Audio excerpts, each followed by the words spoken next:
And recite with me. I pledge allegiance to the flag of the United States of America and to the republic for which it stands, one nation, under God, indivisible, with liberty and justice for all. Could we have roll call, please? Counselor Pietzel? Here. Counselor Horsfall? Absent. Counselor Hamblin? Present. Counselor Lee? Present. Counselor Exner? Here. Counselor Kulik? Here. Mayor King? Present. Do we have any changes to the agenda this evening? No, Mayor, we do not. Thank you. Well, at this time, we will accept public comment on items not on the agenda. If anyone would like to address the council, just need your name and address for the record, please. Hi, Kathleen Walker, 15920 Southeast Bluff Road. I was looking on the new website for the agenda for the city council, and I got everything that I see here with the plastic bag, and it even had the report for the plastic bag. And I was looking, to see if there was anything else on there, and I couldn't find it. Like the old business and everything else didn't show up for me. So I don't, I'm pretty skookum on the computers. So I don't know if it's just my laptop tonight or if there was just a bug or what. But anyway. What browser do you use? Chrome. Chrome? Okay. Yeah. So that it was just weird because I was just asking about, old business and something else. Mm-hmm. And they said, oh, it's under old business. And I even asked Mike when he was home for dinner, like, where's that? So, anyways, you might take a look at that. There's no old business on the agenda, just new business. I have it. on right above consent agenda. Yeah. It's number Are you 8. logged in? It's, Just for informational Oh, mine purposes, doesn't. Kathleen, I have Chrome as well, and I was on there doesn't want to go there. Monday, and I was able to look at everything, so, Oh, weird. The new Okay. business is the Well, plastic bag. and I'm an old guy too, I have troubles with There it computers goes. sometimes, Oh, as these guys know. Oh, so there's It's more like a down. touch screen, but It's not? no. Somebody else was doing it? Okay. I would like to invite Dr. Lisa Scari up to say hello, president of Mount Hood Community College. Good evening, council members, city staff, and guests. My name is Lisa Scari, and as you mentioned, I'm the new president of Mount Hood Community College. My husband and I are also new residents of Sandy, Oregon. Hey. Yay. Welcome. So I'm really, when I talk about our community, I mean our community because I'm part of it. For over 50 years, Mount Hood has been your community college and offering educational opportunities to your residents. And for the last 26 years, I've been working in higher ed, moved by the mission of open access of community colleges and their transformative nature. I look forward to working with you to expand opportunities for our students and your residents, whether that's through College Now, whether that's through programming, whether that's through delivery of services. Because I do believe in what we can do, and Sandy is part of our community college, and we look forward to working with you. Thank you. Thank you. Thank you. And welcome to town again. Thank you. Yes. Okay. Any other public comment? Okay, next up, resolution, open a public hearing on a resolution for changes to a supplemental budget. So council, just as a reminder, we had several things pop up after the budget was completed, some of which include the change in the Estacada contract, moving 3 FTEs back over to Sandy, the operations of the aquatic recreation fund, and then some telecommunications capital stuff. So we had planned to bring the supplemental budget to you in September anyway. We had originally planned to do so in the second meeting, but given some of the other decisions you're going to want to weigh in on tonight, I asked Tyler to please put it all together and give you guys a good overview of where we are financially, particularly as it relates to your contingency fund. So he's gonna take care of that tonight, and we'll get this supplemental budget out of the way. And my understanding is we won't need another supplemental budget until the end of the biennium. And that's a good news one where we get some grant money and should have to show the income and the expenses related to that. But this should get us all squared away with our budget for the rest of the biennium. All right, so I guess we can just jump right in, and I tried to outline it, general fund first, and then go through the other funds. So the first item to discuss would be an increase in revenue in the general fund of $271,000. That's made up of two different items. The first is just a larger beginning fund balance that we brought forward at the beginning of fiscal year 2017.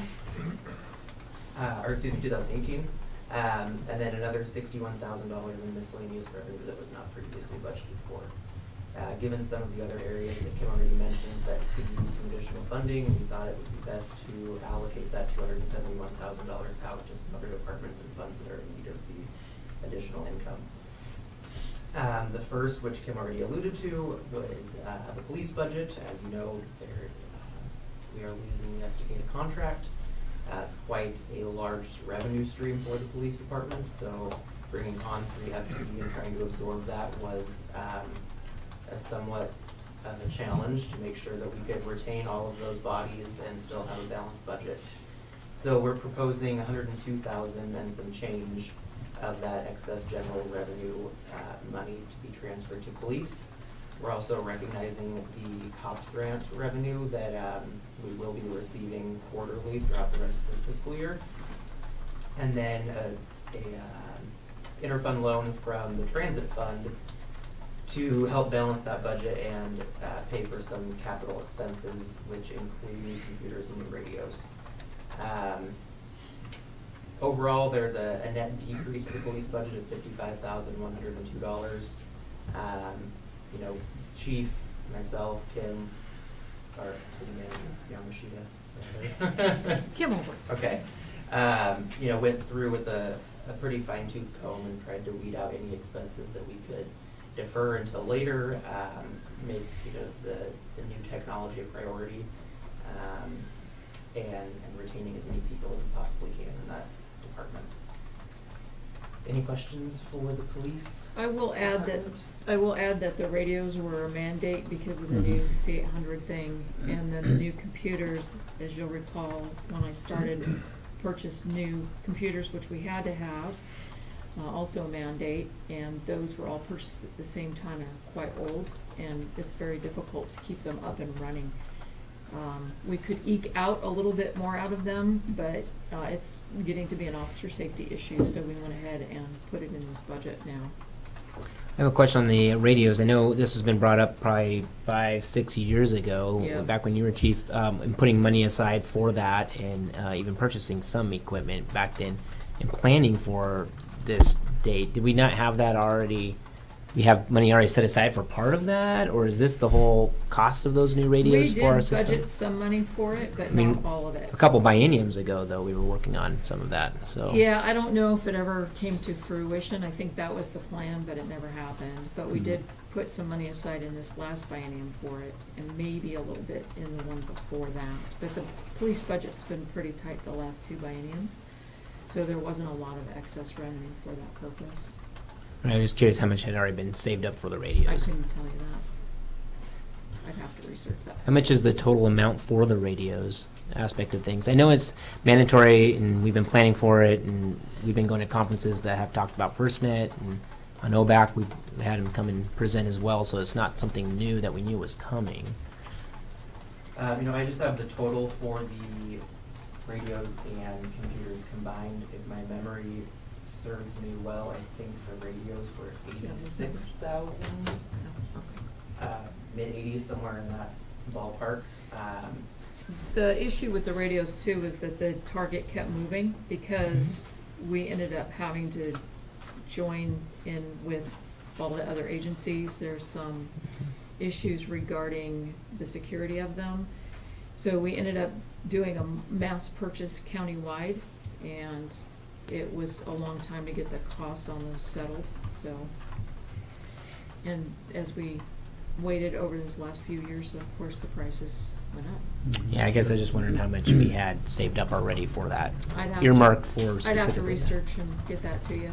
If you want, I can do that later. Well, I guess it was just in matters of this right now's conversation, so.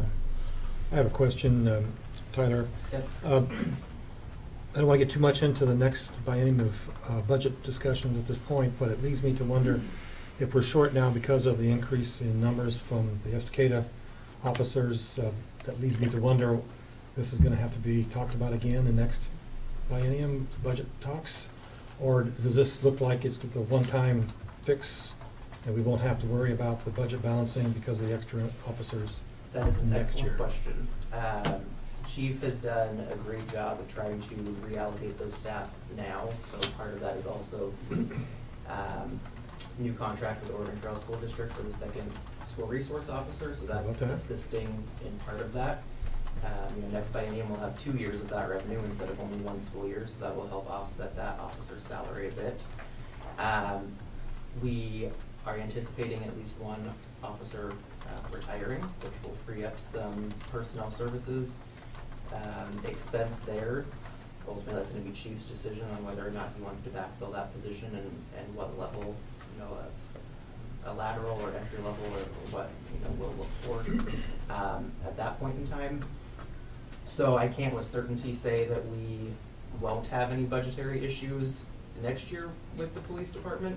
I do think that, general revenue will only continue to increase as development increases and we see Sure. those property tax revenues continue to increase. And then franchise fees increasing because more residents are using PGG and Northwest Natural and that sort of thing. So I think that we're, have the correct trajectory. Mhm. But until we finalize what the salary expense is gonna look like for the next biennium for the officers, can't give you a. Sure, I don't want to talk about next year's budget by any means. It's more than enough stuff on tonight's discussion table, but it just seemed to me that we may be thinking about it, and I'm sure the chief, with his experience, will be able to work his way towards that. But it is a concern of mine. to see that Absolutely. we're needing to backstop this year. Maybe the next time we're going to be in the same boat. Okay, thank you. We also have another FTE that might be leaving for another position. So, Okay. and if that happens, backfilling will be delayed or not, depending on what the Okay. budget looks like at the next biennium. So we do have a couple options when we get to that point. I look forward to that budget meeting. I do every time it shows up. Yeah. Mark Excited the about it. calendar. Well, I would just share that concern, and I think with the increased PERS costs as well too, we do have to be thinking about what money we're setting aside now to be able to afford those increases. So I think it's great if we can take the opportunity with some vacancies. At the same time too, I think we've got to also think about the long-term sustainability, because that's sometimes offsetting some of the service that we're providing to be able to afford it. And that Yeah, when it's police, I think that definitely is something our community cares about. Yeah, the chief's definitely not gonna backfill these right away, and my recommendation to him was wait till the end of the biennium, see how we are going forward. So, and he'll have adequate staffing with he'll still retain more of those FTEs, so. I did have one more question for at that point. Over time, big thing comes up sometime down the road. We got lots of detective work. How does that look in terms of our budget? Are we going to really be scrambling for money or not at this biennium? So far in this biennium, we're pretty on track with what we projected for Okay. overtime.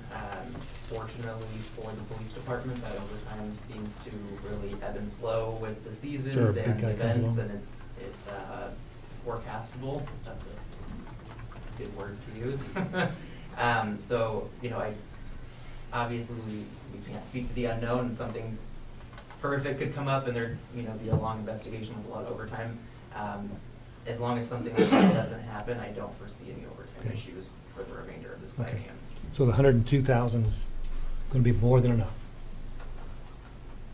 As long as there is no crazy things that happen, yes, I think 102,000 from general fund will be enough. Okay. Once you take into account the interfund loan from transit as well. Looking for a head shake up and down from. There's no more From risk. behind me. There's no more risk. 110? No, Okay, I didn't want to. sorry. Didn't even- That's right. Anything else with police?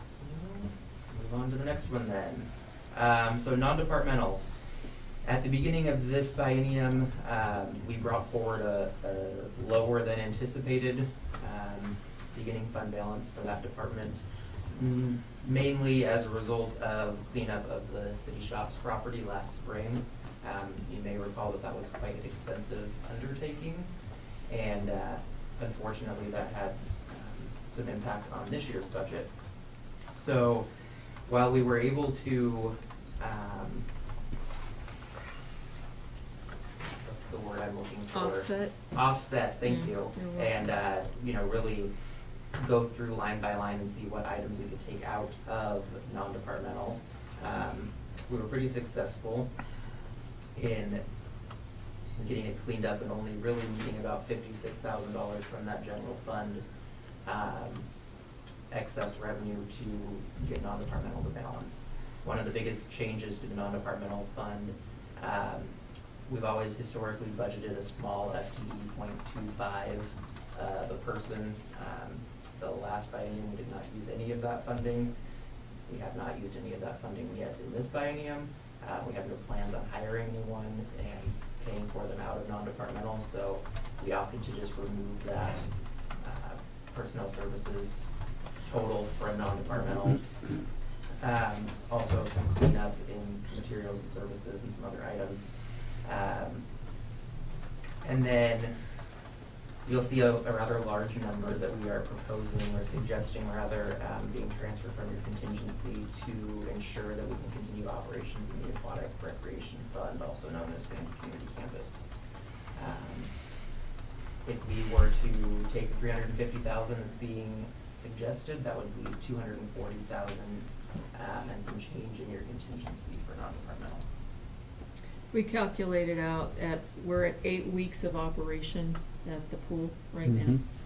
And staff calculated out what they think that they are gonna need. And I think this is a not to exceed number, not a hard number, is that correct? So the 350, we would like to transfer all 350 of that, and that would give the Aquatic Center a little over $17,000 in contingency. The main reason for that, and Tanya might be a better person to respond to any questions on repairs and maintenance of that facility, but the main reason for having some contingency would be if the pump goes out, that's $20,000 or $25,000 just to get that repaired.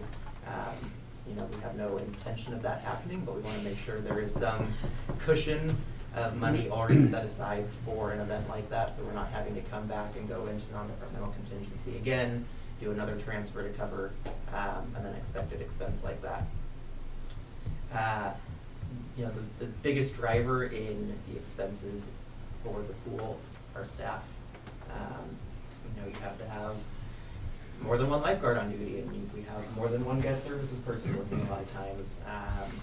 And while we are always trying to, meet or exceed our cost recovery for all the programs, lifeguards are sort of a sunk cost. We are going to have to pay to have them on duty, whether there's one person in the pool or whether there's 100 people in the pool. So, there's just some expenses that with the pool being open, it's unavoidable.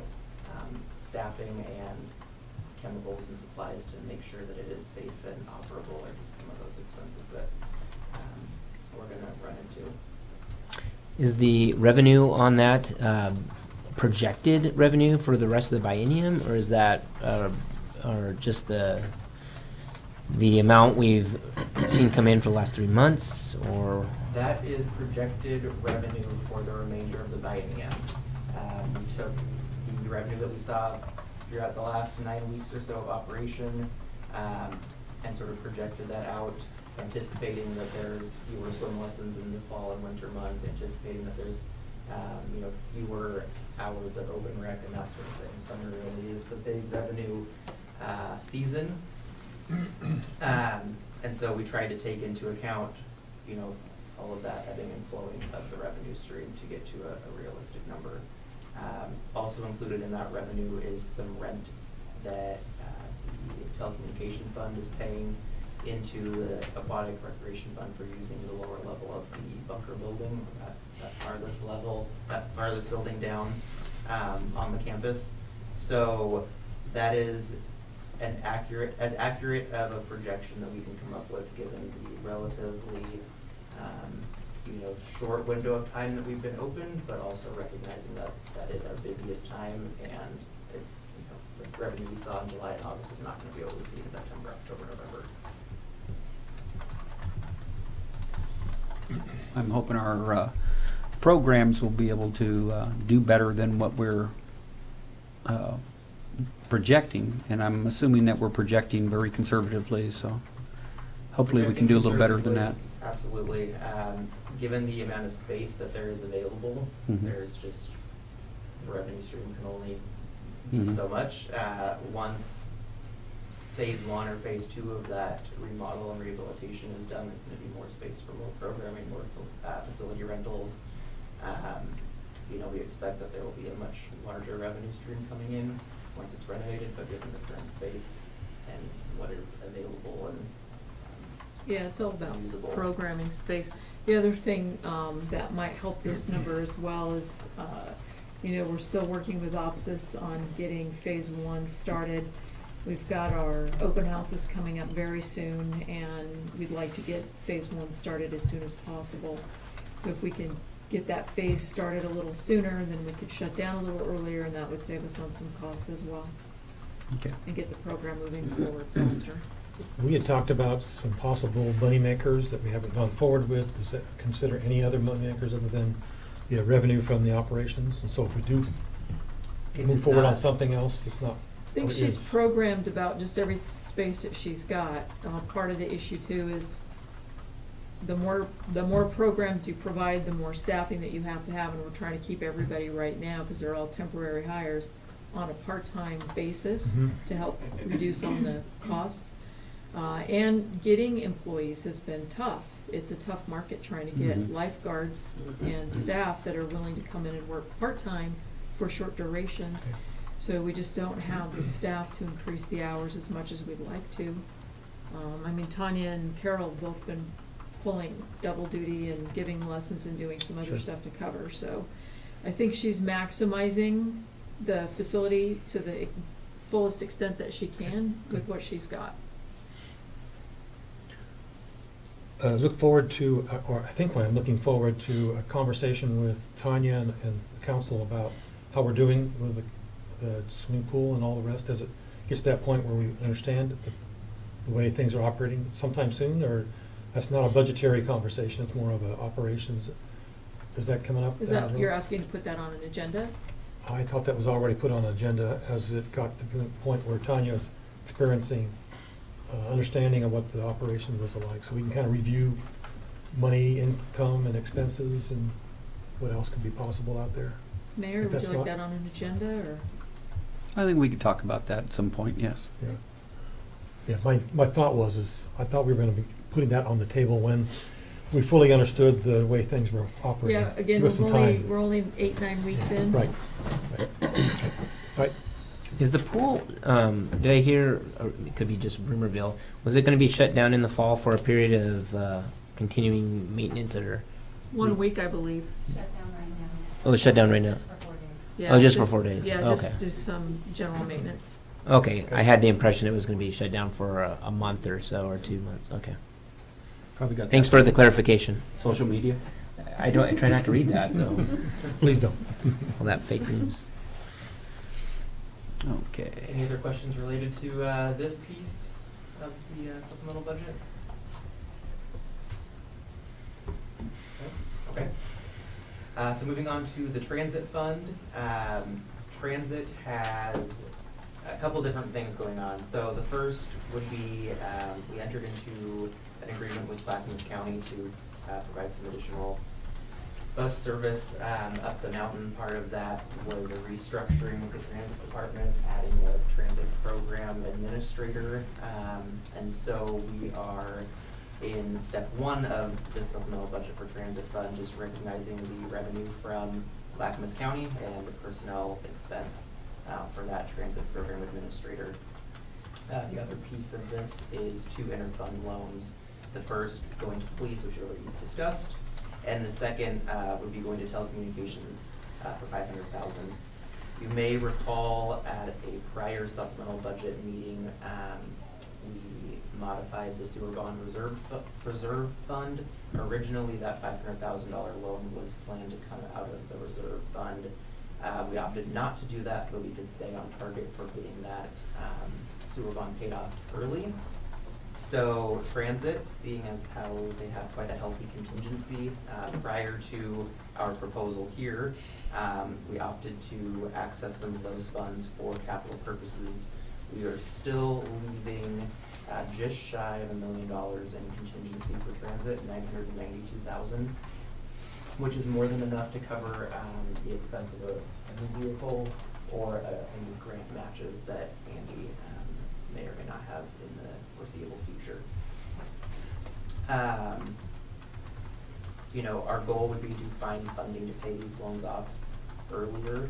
Telecommunications revenue is coming in good, just like it has. You know, the take rate for fiber and all the other offerings has been fantastic, but they've had a lot of capital expenses to get that up and running for businesses and residents. If Joe's and Greg's projections continue to ring true, that fund will be operating, you know, in the black at an amazing rate. They'll be able to pay off this loan earlier than anticipated. And then depending on how collections revenue goes for the police department, we would like to use any excess there to pay off this a little bit early as well. You know, we just want to make sure that Transit has all the funding they have available. Right. In the long run, so that they can purchase any vehicles or any other maintenance and repairs that they need to do.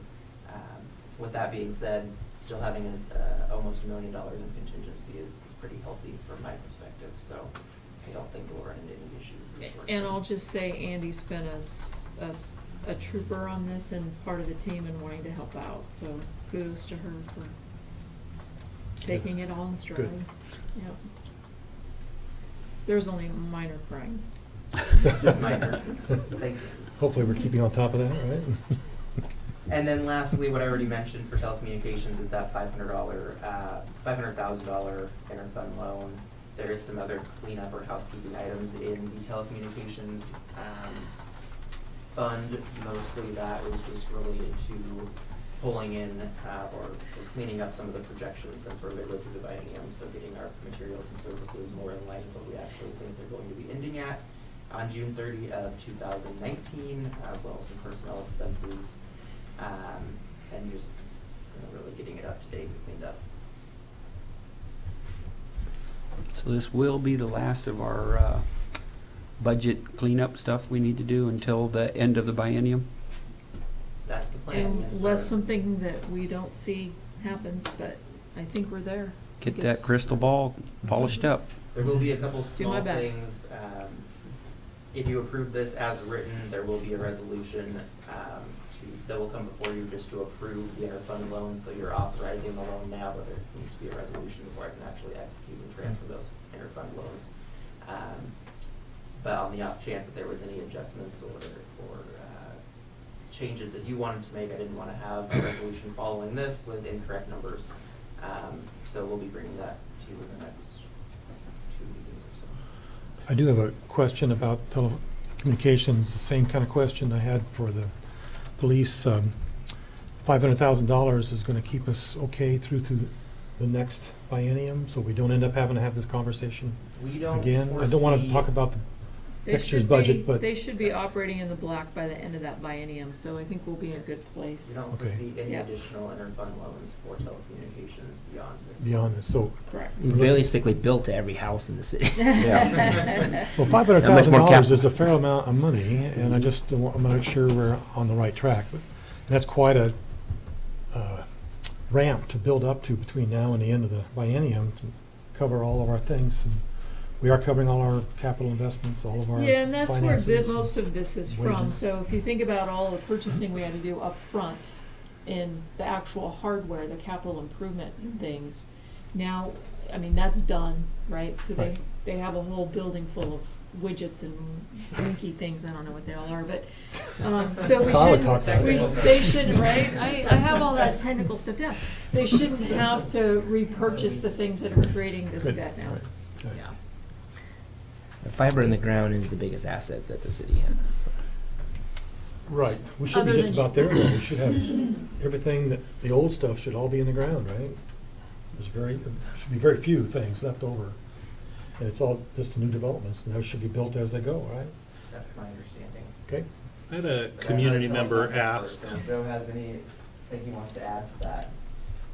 Yeah, the big expense is connections to the home. Right. So to connect the house costs about $1,000. We've built, since the completion of the project, we've built just over 1,000 services to the house in addition to the 1,905 Wow. that were installed by contractors. So it's been, that's another $1 million we've spent connecting homes. Joe, what do you, It's unanticipated because we weren't expecting to be where we're at now until year 10 of the project. Intake Right, rate, right. Yeah. so just as an estimate, what do we have left over that's not built out? We have, premises connected, we're about 78%, right? Does that sound right? Wow. That was great. Crazy. Man, oh man. I can tell you in the Good industry job. that is unheard of that any telecommunication provider. Yeah, we were hoping for something short of 50% or something by now, right? We anticipated hitting 30 50% in year 5 of the project, which would be next year. Good job, man. Been too successful for our own good. Yeah. Well, and that's what we said when we first built it. We only got partway through the city, and we decided as a council that Right. we couldn't Right. just stop. It wasn't fair to everyone else Mhm. that was just later on the list. And so we said that we would make that work. Sure, just want John? to make sure we aren't on the, having to do something else. You had something, John? yeah. So I had a community member ask specifically about parks, and I was kind of wondering about the prioritization of this list with the additional revenue and how we determined a prioritization of who was being funded for what. So the budget has to be balanced by law, right? And so we looked at where we had some holes Deficits. and deficits, and that's where the priority was. If there had been anything extra, we could certainly have put it in places like that or left it up to council to decide what to do with it, but we just filled the holes. And then you'd also, thank you for that, you'd also mentioned we have $1 million contingency In At the end of transit, this. And transit. in transit. Yes. Okay, Correct. what's our overall There you go. contingency as a city? in the non-departmental Yeah. 240, if this is. Because we're taking a big chunk of that Yeah. out with this. It was Yes. 5 something, and we're taking a big chunk out, leaving you with 240. 240,878. And we've been in the 700s before, we were concerned about that. I know we had conversations the last council meeting. We're now down to 240, which is the Correct. lowest I've ever seen it. So in this biennium, In 8 years. there was a supplemental budget in December, I believe it was, of 2017 that pulled some money out of contingency to hire a senior services manager for the community services department. And then this is now the And some of that went to Parks, Parks Capital. Parks Right. Capital. Mm-hmm. Thank you. And, So a planner, I think- and a planner too, right? And a s- planner, which was Part a lot of a planner. Yeah.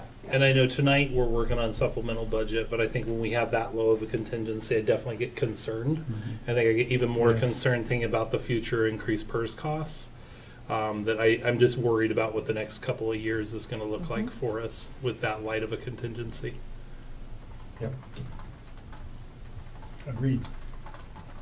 That's one of the reasons why I've always been an advocate for a much larger contingency than what we've had, but we've had such a tight budget, we haven't had the excess funds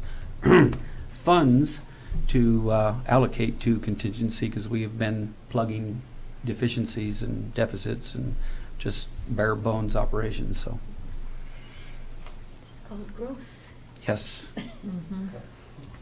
One of these days, we'll, Providing all of the services that we're providing now, these are the numbers that we would need to access with contingency to continue the operation of the pool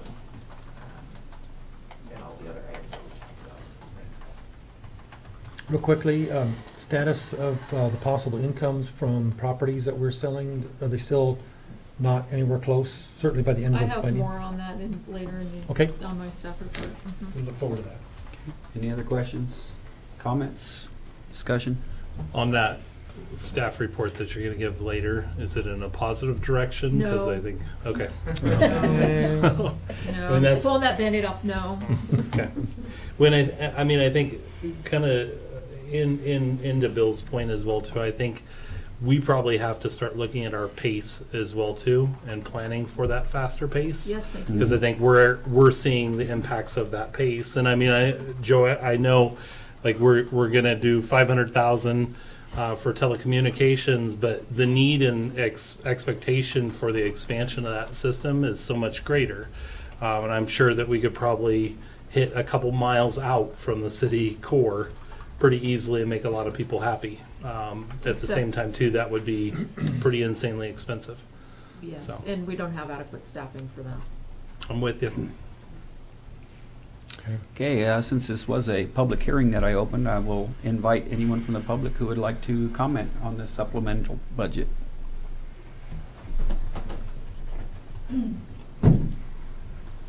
Kathleen Walker, 15920 Southeast Bluff Road.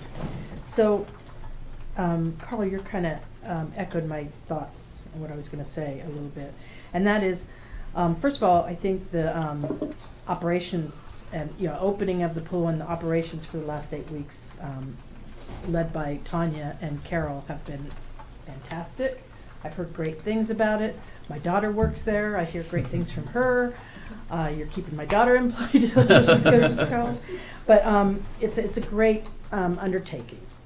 And but I also kind of think back about the concerns I had that I expressed a couple years ago, that knowing how much pools cost, to especially a 50-year-old pool that needed God knows how much work, was just, we didn't know what we were getting into, and it is, becoming a huge cost to kind of maintain and operate with all the lifeguards and all that. And so one of the things that I don't know about, that we were promised, but the key point about the whole idea of sustainability of keeping the operations and maintenance going was a utility fee. Mm-hmm. And I've heard a little talk about, well, we've got this idea about this, building out the campus, bonds or this or that, different things, and all those things are, in my mind, a couple years down the line, before you'd even get it built. Best case scenario, probably 5 years, reasonably. So my concern is that, like what you said, having now that we have a little bit of better idea of what we've gotten into, having a real look at the cost, the operations and maintenance budget that's going to take to run this thing. How much of a program can we have? How much should we be charging? All those things. Where's the utility fee? How much will that help us out? I think we really need to have that conversation sooner than later, because, as I said back 2 years ago, the money, when push comes to shove and we got to fill the holes, understandably, the parks and trails, which are my focus, are taking the kind of are getting cut. And I know I know that some of even the staff that would normally be working on the parks maintenance are over working on the pool. As I understand it now, parks maintenance is kind of folded into building maintenance and this and that, and so it's like all the it's those poor parks facilities guys are now kind of being pulled to fix the buildings and do all this other stuff, and I get that, but again, the parks are in pretty bad shape. We don't have other than the general fund, we don't have a source of money. We have the grants that we've gotten, and we've got the SDCs, but operations and maintenance, and by that I also mean things like replacing the play structure in Tupper Park.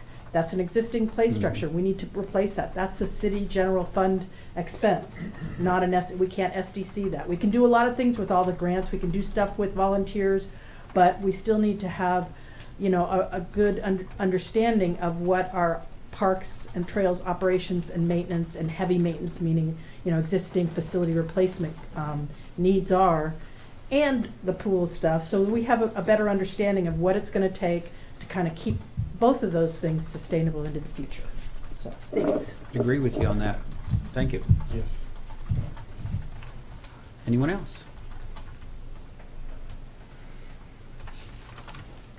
Okay. Do we have any further discussions, questions, comments, or motions? I guess I make a motion to approve Resolution 2018-27 to adopt the supplemental budget for the 2017-2019 biennium. I'll second. Motion by Carl, second by Jan, that we approve resolution number 2018-27 to adopt the supplemental budget for the 2017-2019 biennium. All those in favor signify by saying aye. Aye. Opposed? Motion carries. Thank you. And I will close the public hearing on that at 7:40. Next up, draft proposal for plastic bag ban ordinance. So, I'm sorry? Do you need? I think Carl and Jean are Oh, our electronic voting didn't come I'm up. gonna say, Oh. Everybody's in. That's okay, I recorded it. Okay. You got it. I don't see it showing up on mine. Am I not? It's at the top of your agenda right now. Okay. Oh, it's all there. You voted. I got it. She voted for me, though. I voted 'Cause for I you. didn't see it show up in mine. And I'm at the top. And mine was at the bottom. Go. Okay. So, I owe council an apology. You got called out in the press about not having any conversations about bag bans, which wasn't really accurate. Sorry, Steve. In that several of you had approached me about looking at this topic, and I have not had time to address it until most recently. That's why there's been a delay. So my apologies for that. In getting this together, I used the city manager's listserv and sent out a request, because there are several cities that already have bans in place, and as I indicated in my staff report, Dr. Cooper from PSU reached out to me and made some suggestions. Then I worked with several other cities. Most everybody is using this same ordinance or some variation thereof, but the highlights are pretty much the same. What I did learn, though, was in order to get a successful bag ban in effect, one of the cities recommended to me that we hold at least one, preferably two, public hearings on the matter, so that our grocery folks and other people that might be negatively affected or feel like they're negatively affected by this has an opportunity to come and talk with you about their concerns. So we can also do surveying through our website and get some input. So I did a draft ordinance based on what I learned from Dr. Cooper and several other cities, and then am making the recommendation that if you want to pursue this, as was discussed by some of you, we do so, but I would recommend doing a survey and doing some public hearings on the matter first, and getting input from the citizens. Yes, Jan.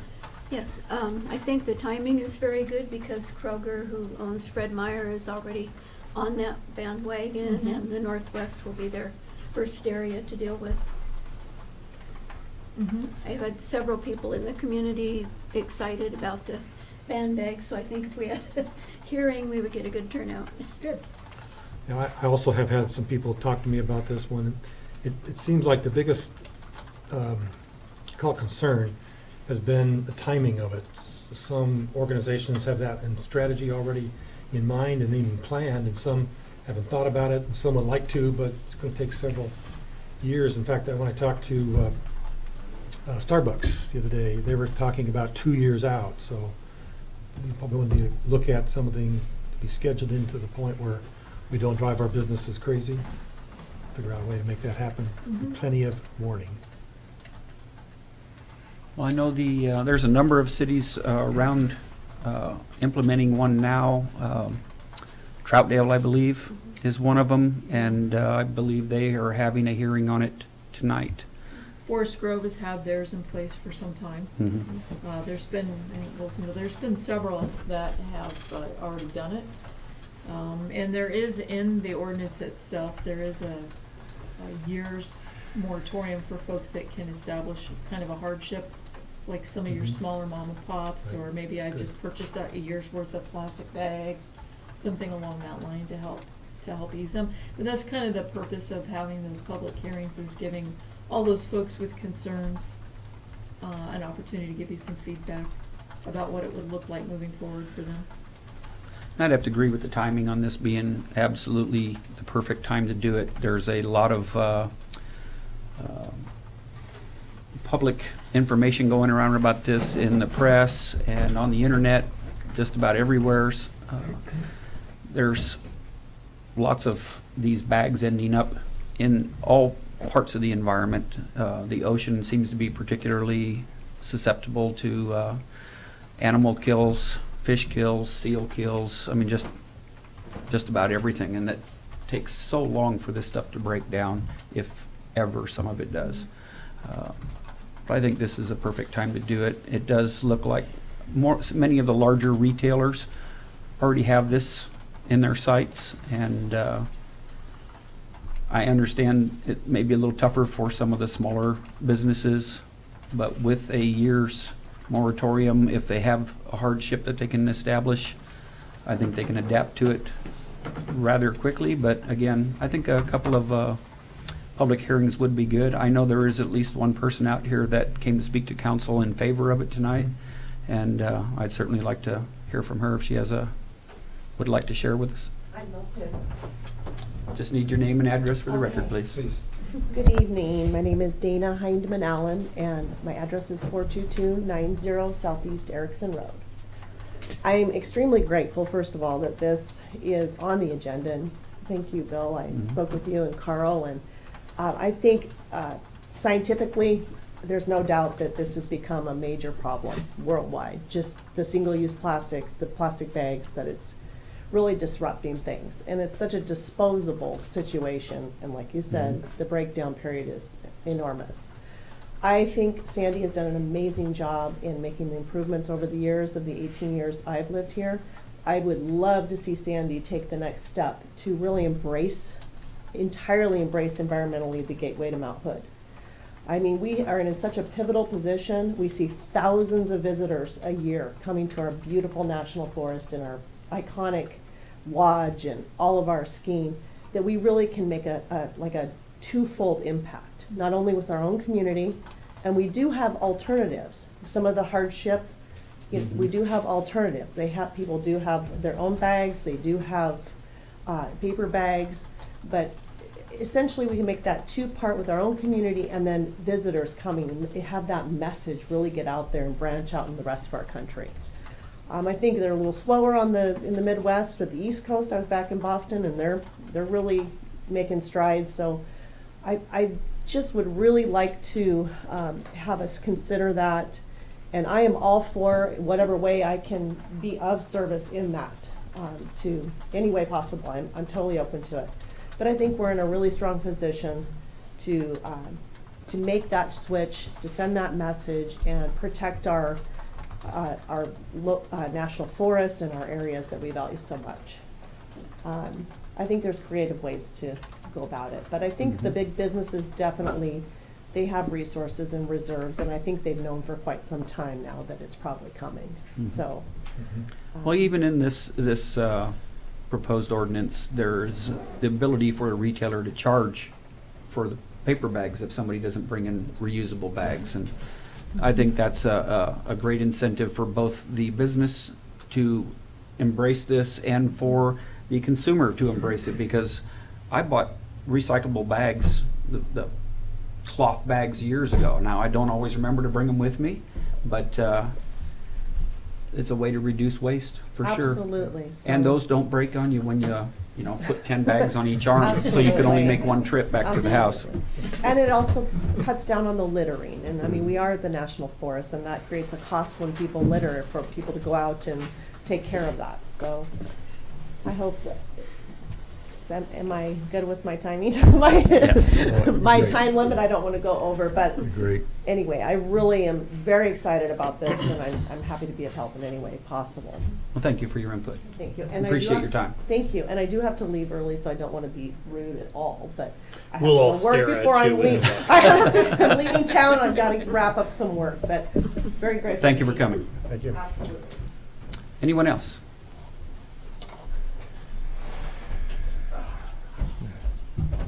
Matt Wilson, 17335 Minnick. Firmly wearing my chamber hat. We don't have an opinion on this right now. We have not had a chance to talk to any of our members, but we do have some questions. Probably the biggest one is scope. As to what businesses are going to be affected. Like, there's a restaurant I go to sometimes. They're very generous in portion sizes, especially on their lunch special. They bring out a box for take home. They also bring a plastic bag to put that in. Their sauces and stuff could be spilled out. Does this apply to, doggy bags as well as grocery stores Shall I and clothing take that, stores? Mary? Yes, please. Yes, so anything that has a retail face Okay. that gives you something to take away All right. is under the way it's written right now would So have to. basically, any business in town that's not professional services. Correct. Okay. And other than, there's some caveats for like farmers markets and some small things. Okay, like yeah, I that. did see the farmers markets. I Yeah. saw the exceptions But for all like city produce events bags. as well, What's that? all city events that we put on as well. Okay. So You said we're holding us produce. to that standard as well. Produce wouldn't be allowed either, according to the way I read it. So the small bags in the store itself, Mm-hmm. you can use to collect your produce. It's just the bags that you use to exit the store with. So those carrying bags. Okay, If you're yeah. gonna So if I Get a couple buy of a bunch handfuls of green bananas, I beans, put 'em in a you can plastic put them in bag. that plastic bag, The little one. and then they yeah. will put that plastic bag inside of a large. But we would encourage you to not to use Yes. something else. Okay. Yeah, that was really it. We had some questions about scope. We were also wondering, is this gonna be the final vote tonight? No. Because I was looking at the packet ahead of time, and the proposed ordinance had dates for today. It's like, is this being voted on and going into action today? But No, that's we'd already like to been- get more of the community's input, and as well as some of the businesses that are gonna be affected by it, Okay. so we can educate and hear any concerns they have. So I'll be talking to Chris, and we'll be doing some stuff, probably getting out some Great. surveys, as well as maybe e-blast or something. I'm happy to communicate with come our talk members. to you guys too if you Okay, have questions. yeah, we just had Be a great lunch and learn topic. questions. There you go. Oh, just throw me in. I'm not even gonna speak to that, because I have no idea what Chris has on the calendar for that. Be a good Wednesday morning. But yeah, they would be great topics. I just have no idea on the calendaring and if we could do that or if we could change something. But that would be something that Chris could coordinate with Kim to Yes. get as it gets closer. Yep. Really, I think that was it. Just trying to get some background information before we communicate to our members and come up with any kind of opinion. Because I don't even have a guess what our members are going to say right now. All right, thanks. Thank you, Matt. All right. Yes. So I didn't say it before, but so I have to agree. My wife is very adamant that we always bring our reusable bags, even those green bean bags. She even has a special bag for Oh, that, so you okay. can buy that as well. And she's very adamant. I remember my recycling, bag to go to the store and do that. So I start off with the fact that we do use all those. We do it well. I do forget, and I get chastised when I get home. But on that, I've had a lot of some feedback from businesses, especially small businesses. Also, I know, Kim, you had written out in July some questions that were presented, and I have the same comments and agree with your comments. Then was like, who will enforce this? Is it our police, our planning department, code enforcement folks? Code enforcement. Code enforcement. And so where are they finding the time to do that? And I mean, even you asked the question, how would that be enforced? Where I'm not worried about the big businesses in town. And that's not who I hear calling up saying, hey, it's the small business owners. It's the businesses like yours, Bill, or someone else that, how will they be affected of it? And how, when we are a town of 11,000, we are in this beautiful Mount Hood, and don't get me wrong, I hate seeing the plastic bags as well go through, but what are we going to do to our businesses here when it's not a statewide, or a more regional area. I think we can be in helping encourage that, but are we going to be disadvantaging, and are we going to see the same amount from all those people traveling through as they buy in other communities and be able to bring those through as well? And so what are we doing to our small businesses? You know, I've had the comments come in as well as, you know, what is government getting involved in this particular aspect, and should we stay out of that? I think big business, there's a social aspect of it. We mentioned Starbucks is on you know, they're 2 years out. Kroger's talking about it. I'm not worried about them, right? They're going to be doing that. But I am more worried about the smaller stores, you know, the food carts, you know. And every time I go to a food cart, I always, you know, they always put it in plastic bag. Are we going to be penalizing them, or those people opening up a business? We have a hard enough time finding businesses coming in to find out whether or not they already start their business plan, have everything, and then they come into the city and find out, oh, well, I can't do that, I can't do that, and I have an issue here. And we try to inform them to get in, right? And so in that aspect of it. And then other events where it may not be selling it. You said city events, but what about school districts? What about the sporting events and those other things that happen with inside that have just as much, you know, are we going to be policing them? And then who's, you know, I know Moody's busy already, but one code enforcement person running around dealing with that, an equity of fairness issue. So those are the questions I bring up. And I don't take it the wrong way as I'm against the environment or against, you know, having this, but they are, I think, legitimate questions when we're talking about trying to be business friendly. And I don't think it's the big businesses that we would be hurting one bit at all. And they can roll and adapt with those things. I think it is a bigger discussion statewide. Other things that have come to towns, you know, we've taken the approach of, you know, let's look at what's going on and support, you know, a regional type thing. If Metro is not doing it yet, if the metro cities aren't doing it, I mean, Gresham or Estacada, you know, are we going to be disadvantaging our current business owners, you know, and should we be forcing that down? So that's a different side of the perspective. So I think geographically, cities around us are doing that. Corbett, Troutdale, Portland. Pretty soon we'll be the outliers. Portland has plastic bag. If you go to Freddy's in Hollywood, for example, you can get a paper bag, but not a plastic bag. Fred Meyer's, but what about all the small retail, the food carts and everybody else? I don't know how extensive their particular one is. Yeah, it's still happening. John? So I think maybe just kind of get back to the recommendation. So I think you've heard some opinions, Kim, on what all of us think about bags, and you wanted to know if we'd want you to do public hearings and conduct a survey. So I think that's probably the missing. You got some voices up here about it, but, and I'm not voicing an opinion right now. I'm still a little flustered with the supplemental budget, so I don't think the words out of my mouth would be good right now. This won't cost anything. Yeah, but I don't know. I think working with Chamber and getting some feedback on it. So I had a couple questions about some of beyond the paper bag or plastic bags, and things were like straws came up and things like plastic bags, and I know Kathleen can probably attest to this, but I used to work for a federal government up the mountain, and I could almost tell exactly how long it took to eat a McDonald's Happy Meal before it gets tossed out the window on the highway.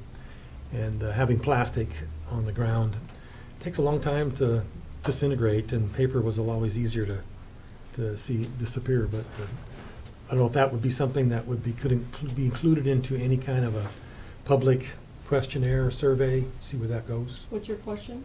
The question is, could we include other plastic items that are rapidly would fill the environment, things like straws, plastic Legos. cups? Yeah, I don't know how you'd want to go for it. I would think you'd want to, in my mind, just open the question up, is would there be other what other plastic opportunities of plastic? Straws. Yeah. Yeah. Okay. Not saying that I want that, but that certainly has come up. One other little thought. We likely could research if there's grants available to purchase bags, reusable bags. We could use some logo from the city on there and have a giveaway to kind of help ease the burden on businesses as well too. So I happen to know a couple of entrepreneurs who are building plastic, not plastic, but cloth and reusable bags. Maybe we could encourage them non-monetarily. Get out there and Okay, anyone else? Okay, well, let's move on to our next agenda item. I think you've got some direction. I do, thank you. Thank you. Riparian Restoration Services Contract Award.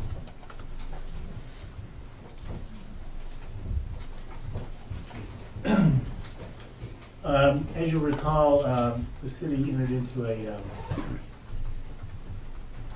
mutual agreement and order with the Department of Environmental Quality, and it put us on a schedule to expand or rebuild our wastewater treatment plant. As part of that, there was also a civil penalty assessed for several permit violations in 2015, 16, and 17. And so there was a fine. It was $35,000, and so we the DEQ offers you the option of in lieu of paying the fine, you can do a supplemental environmental project in the same basin where the violations occurred. And so we solicited proposals from the Clackamas Soil and Water Conservation District and the Clackamas River Basin Council, both of which have staff that coordinate these projects as well as get citizen involvement in these types of riparian restoration projects. And we received one proposal from CRBC, and that's attached. And we proposed two projects to DEQ. One was this shade enhancement project underneath the BPA lines on the Sabella Nursery site. And we don't have a map here of the city, but if you look at the maybe it's here on the aerial photo, it's very stark underneath the BPA lines. Mm-hmm. No vegetation is allowed to exist there. Or nothing high, nothing. Nothing that will grow with any height. Anything more than knee high is eliminated. So where the streams happen to traverse the BPA's ones, really, there's I've got a map up for you, solar like where you want. radiation issue there, and so great. The idea would be, it just really stands out when you look at the aerial photo. These areas underneath the BPA lines where the stream crosses. So that's one area we were looking at. That's what we proposed DEQ. And the other one was the riparian improvements along No Name Creek in Mining Park. That's already been designed. We're already planning plan for that. Did we not have that up on the two screens for the audience? Or did we not get that working?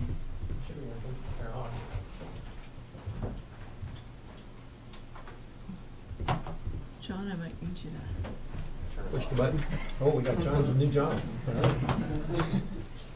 Jeremy's got the lights. John's got the. I feel demoted. TVs. Oh.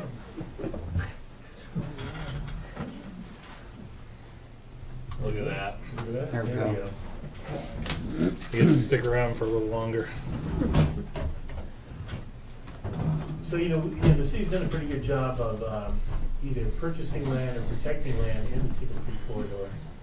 And so the areas where there is no vegetation really stand out. So as I was pointing out, one is on the underneath the lines on the Sabella Nursery site. The other one was the riparian enhancement in Mining Park along No Name Creek.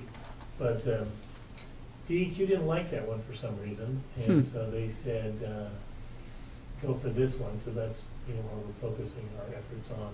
And even if we're unable to reach an agreement with the property owner on access and an easement for the plantings, CRBC does have willing landowners in the Clackamas Basin that can provide land for riparian enhancement. And so that would be our fallback position in case we're unable to work out something with BPA and the property owner. So that's why we kind of favor the CRBC proposal. Well, it's the only one we got, really. So that's the reason we're recommending that. it's hard to see where the stream channel is, but you can see the swath where the BPA lines are. Oh, yeah. And you can see there's forest, very thick forest cover on each side of that, but right there, nothing. And so we think this would be, it's about 230 feet long, and the width varies between 60 and 300 feet there. So What type of plants and things would they be putting in there? I think they have a list of. Yeah, at the bottom of the both proposed the native Oh, there it plants. is. Yeah. common names here. It's right on it. Shrubs. Shrubs. Willow, swamp But yeah, rose, we can't plant dogwood, any big trees in there. sluice sedge, Right. spike bentgrass, slender hairgrass. That's some great names. Douglas spirea, cascara. Is that pond it's an irrigation pond for the nursery, is it not? Yeah, no, I gotta say, in CRBC's proposal, they kind of went a little wild here. We weren't really looking at going that far north and east on the side. We were really focusing on the stream corridor. So, yeah, it's still subject to obtaining permission and easement from the landowner. So it may not be as elaborate as shown in the proposal. They're gonna keep it down to the 35,000 though, right? No matter what. Well, actually, the amount, some of it you have to pay cash up front to DEQ just to cover their time and staff time in processing the order and the penalty. And so the only portion that we can mitigate with the supplemental environmental budget is about $27,000 worth. And we figure it'll take about $3,000 in staff time to negotiate the easements and acquire the easements and work with BPA and whatever agreements we need to come up with BPA. So the net cost from CRBC would be $24,940, roughly $55,000. Would these be permanent easements or just easements to work on it? These would be permanent easements, but the site is already encumbered by the easement, by the BPA easement, so there's really not much you can do under that anyway, except grow nursery stock like they're doing now. Mm-hmm. And so these would be plants that would provide some riparian shade. Is this a natural pond or one that they built years Well, it's not ago? the pond we're worried about, and the pond may not be affected by this at all. It's shown on CRBC's proposal, but that's not what we approached the Okay. property owner with. All right. It's primarily the main stem of Tickle Creek where it passes underneath the BPA lines on this property. Yeah. Clackamas Basin Watershed is really interested in making as many improvements as possible within their watershed. And I know they like to squeeze it out. This kinds of money can be spent outside of the city, or have to be spent inside, or some portion? It can be spent anywhere in the watershed. So well outside Since our. Tickle Creek is in the Clackamas Basin. Can you bring up the, can you bring up the picture that has the site treatment that's redlined? It's the last one in our report, Clackamas River Basin. There you go. That clearly shows the pond is not part of that work. Well, everything around the pond. Everything around it, yes. But not the actual pond. And it actually shows Tickle Creek going through the middle of it. Just a better idea of what we're dealing with. It may not be as extensive as that, Mhm. depending on what we can work out with the property owner. But, the main thing is to get some shade over the creek stream. Mhm. So it will never, never be heavy forest cover like east and west of that site because of the BPA lines. But whatever complies with BPA's requirements, and will also provide shade. Does that lake drain into Tickle Creek at all? Because I know that's what the No, they water should be use concerned that about the temperature. for irrigation, so I don't think they like to let any water go out of there. Okay. That really captures all the runoff from the site and is pumped back up irrigation. So I don't think it does drain anywhere.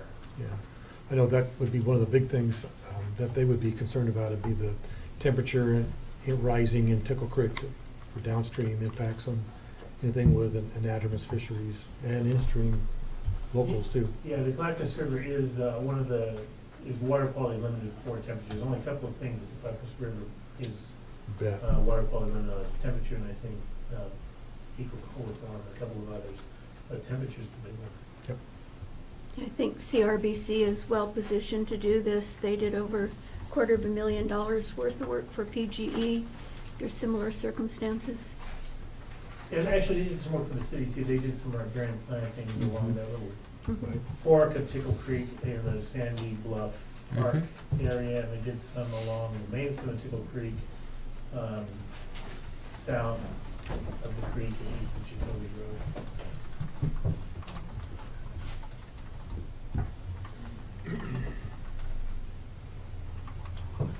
Okay, any other questions, comments, discussion? Is there a dollar value not to exceed, it's at 24 grand or so? It's, or- their proposal's for 24,940, and I think, the portion that, the portion of the penalty we can mitigate with the riparian, with the supplemental environmental project is like 27,600 or so. But we're looking at their contract, right? And that's what we're after, it's a 24,940. Yeah, maybe, like I said, since we haven't really pinned down any sort of agreement with the property owner, it may not be as extensive as this, so the dollar amount might go down. But again, or if we are unable to reach an agreement with the property owner, BPA, CRBC does have access to lands with willing property owners that would provide land for planting native species. But if we make a motion, it would have to be not to exceed 24,940? Yeah, Okay. 25,000 maybe. 25,000?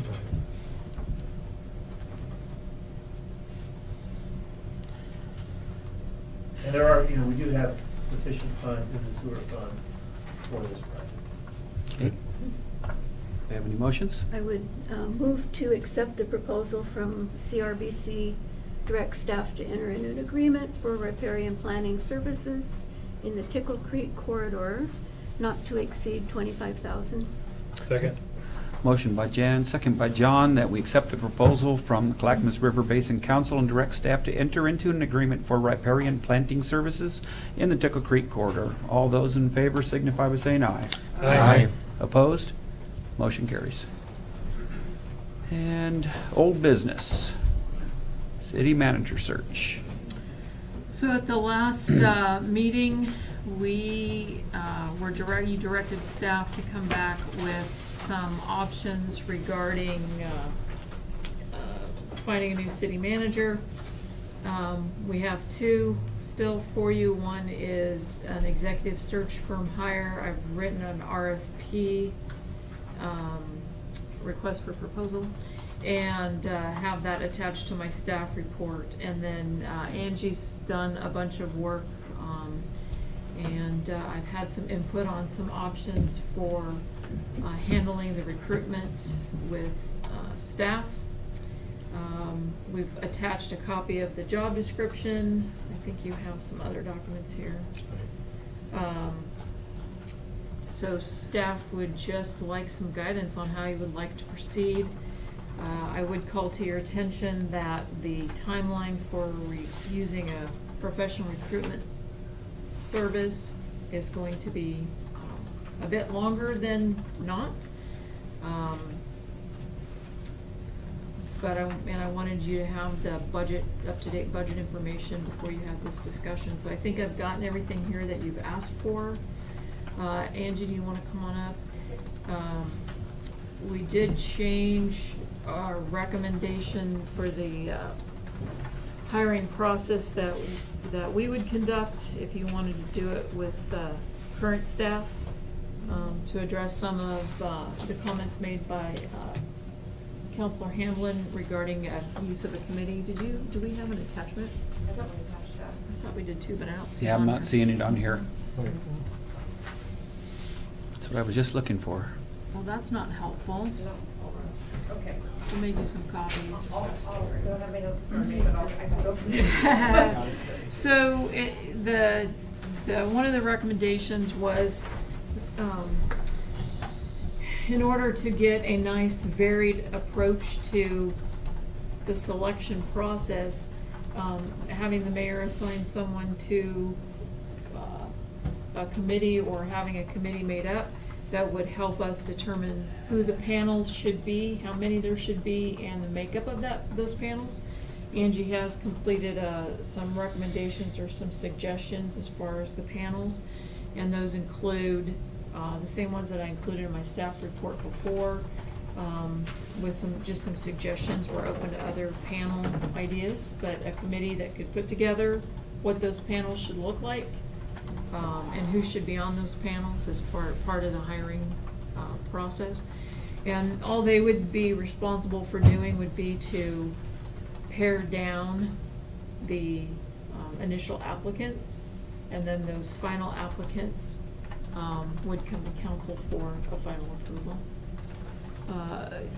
Angie would screen all the applications as they first arrive, just to eliminate anybody that doesn't meet the essential function requirements.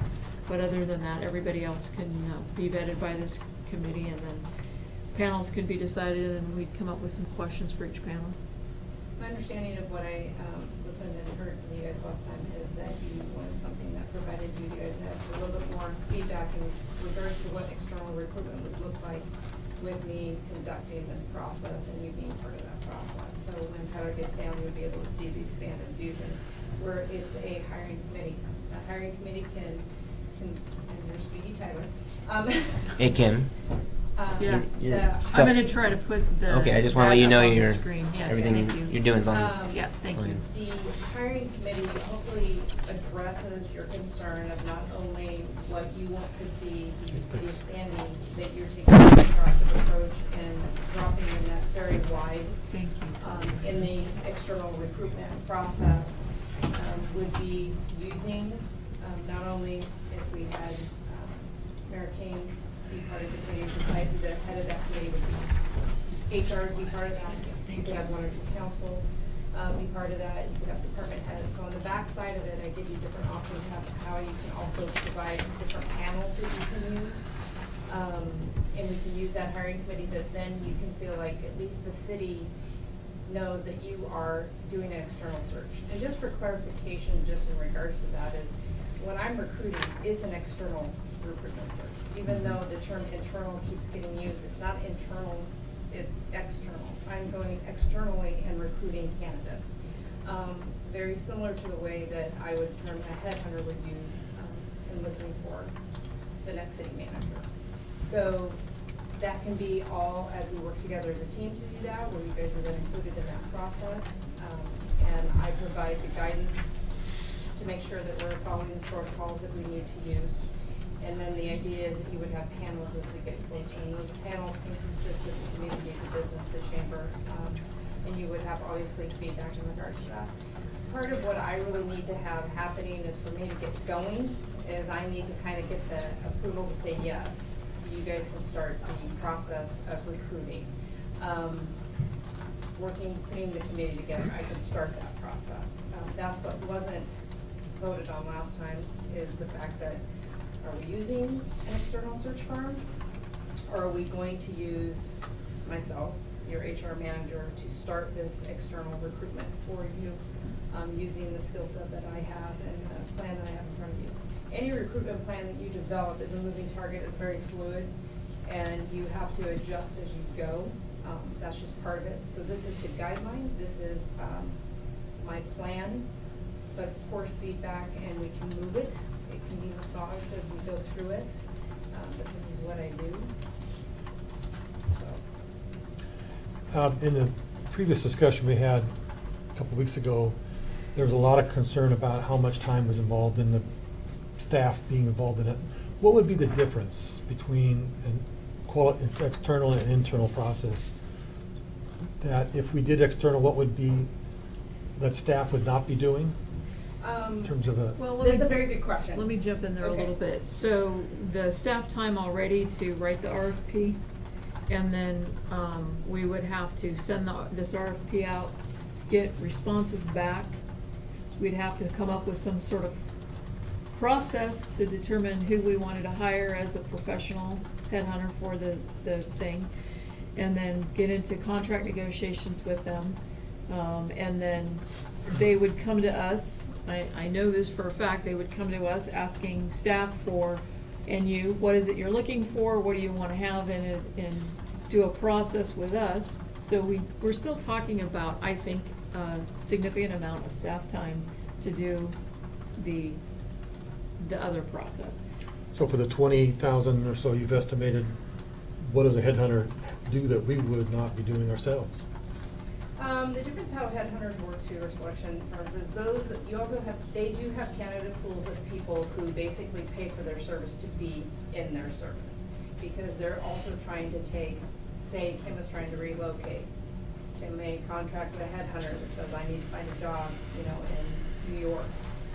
That person, yeah, bad example. Upstate New York. Yeah. In the countryside. Yeah, with horses. That's right. So they do have a source of higher end candidates. That's why people use headhunters when they're trying to find a specific job. So that's one scenario. But those they're still people, going to the those same people places. are part of other They are. sources, right? They are, Their exactly. names are not just in the headhunters. My Correct. guess, because I searched a lot of jobs, I was working with a formal government, and I put my name everywhere. Right, so. and you're still gonna do that. You have the advantage today versus years ago of recruiting, where it is masses amount of media that you have that you can put yourself out there for. Okay. So that is the big difference, if you wanna say compared to what I can do versus what a headhunter can do. They do have different connections. I'm not gonna tell you they don't, they do. That's just part of the industry. But it doesn't mean that if we really were struggling, that we can't pursue that option also. I read a couple of articles that talked about outside recruiters not being able to make a good cultural fit. We have a small city, not unlike Sisters, which is also doing its own recruiting with a really strong community spirit. And people want to be involved in this process as we might lead it ourselves. So I really still feel very strongly about us doing our own search.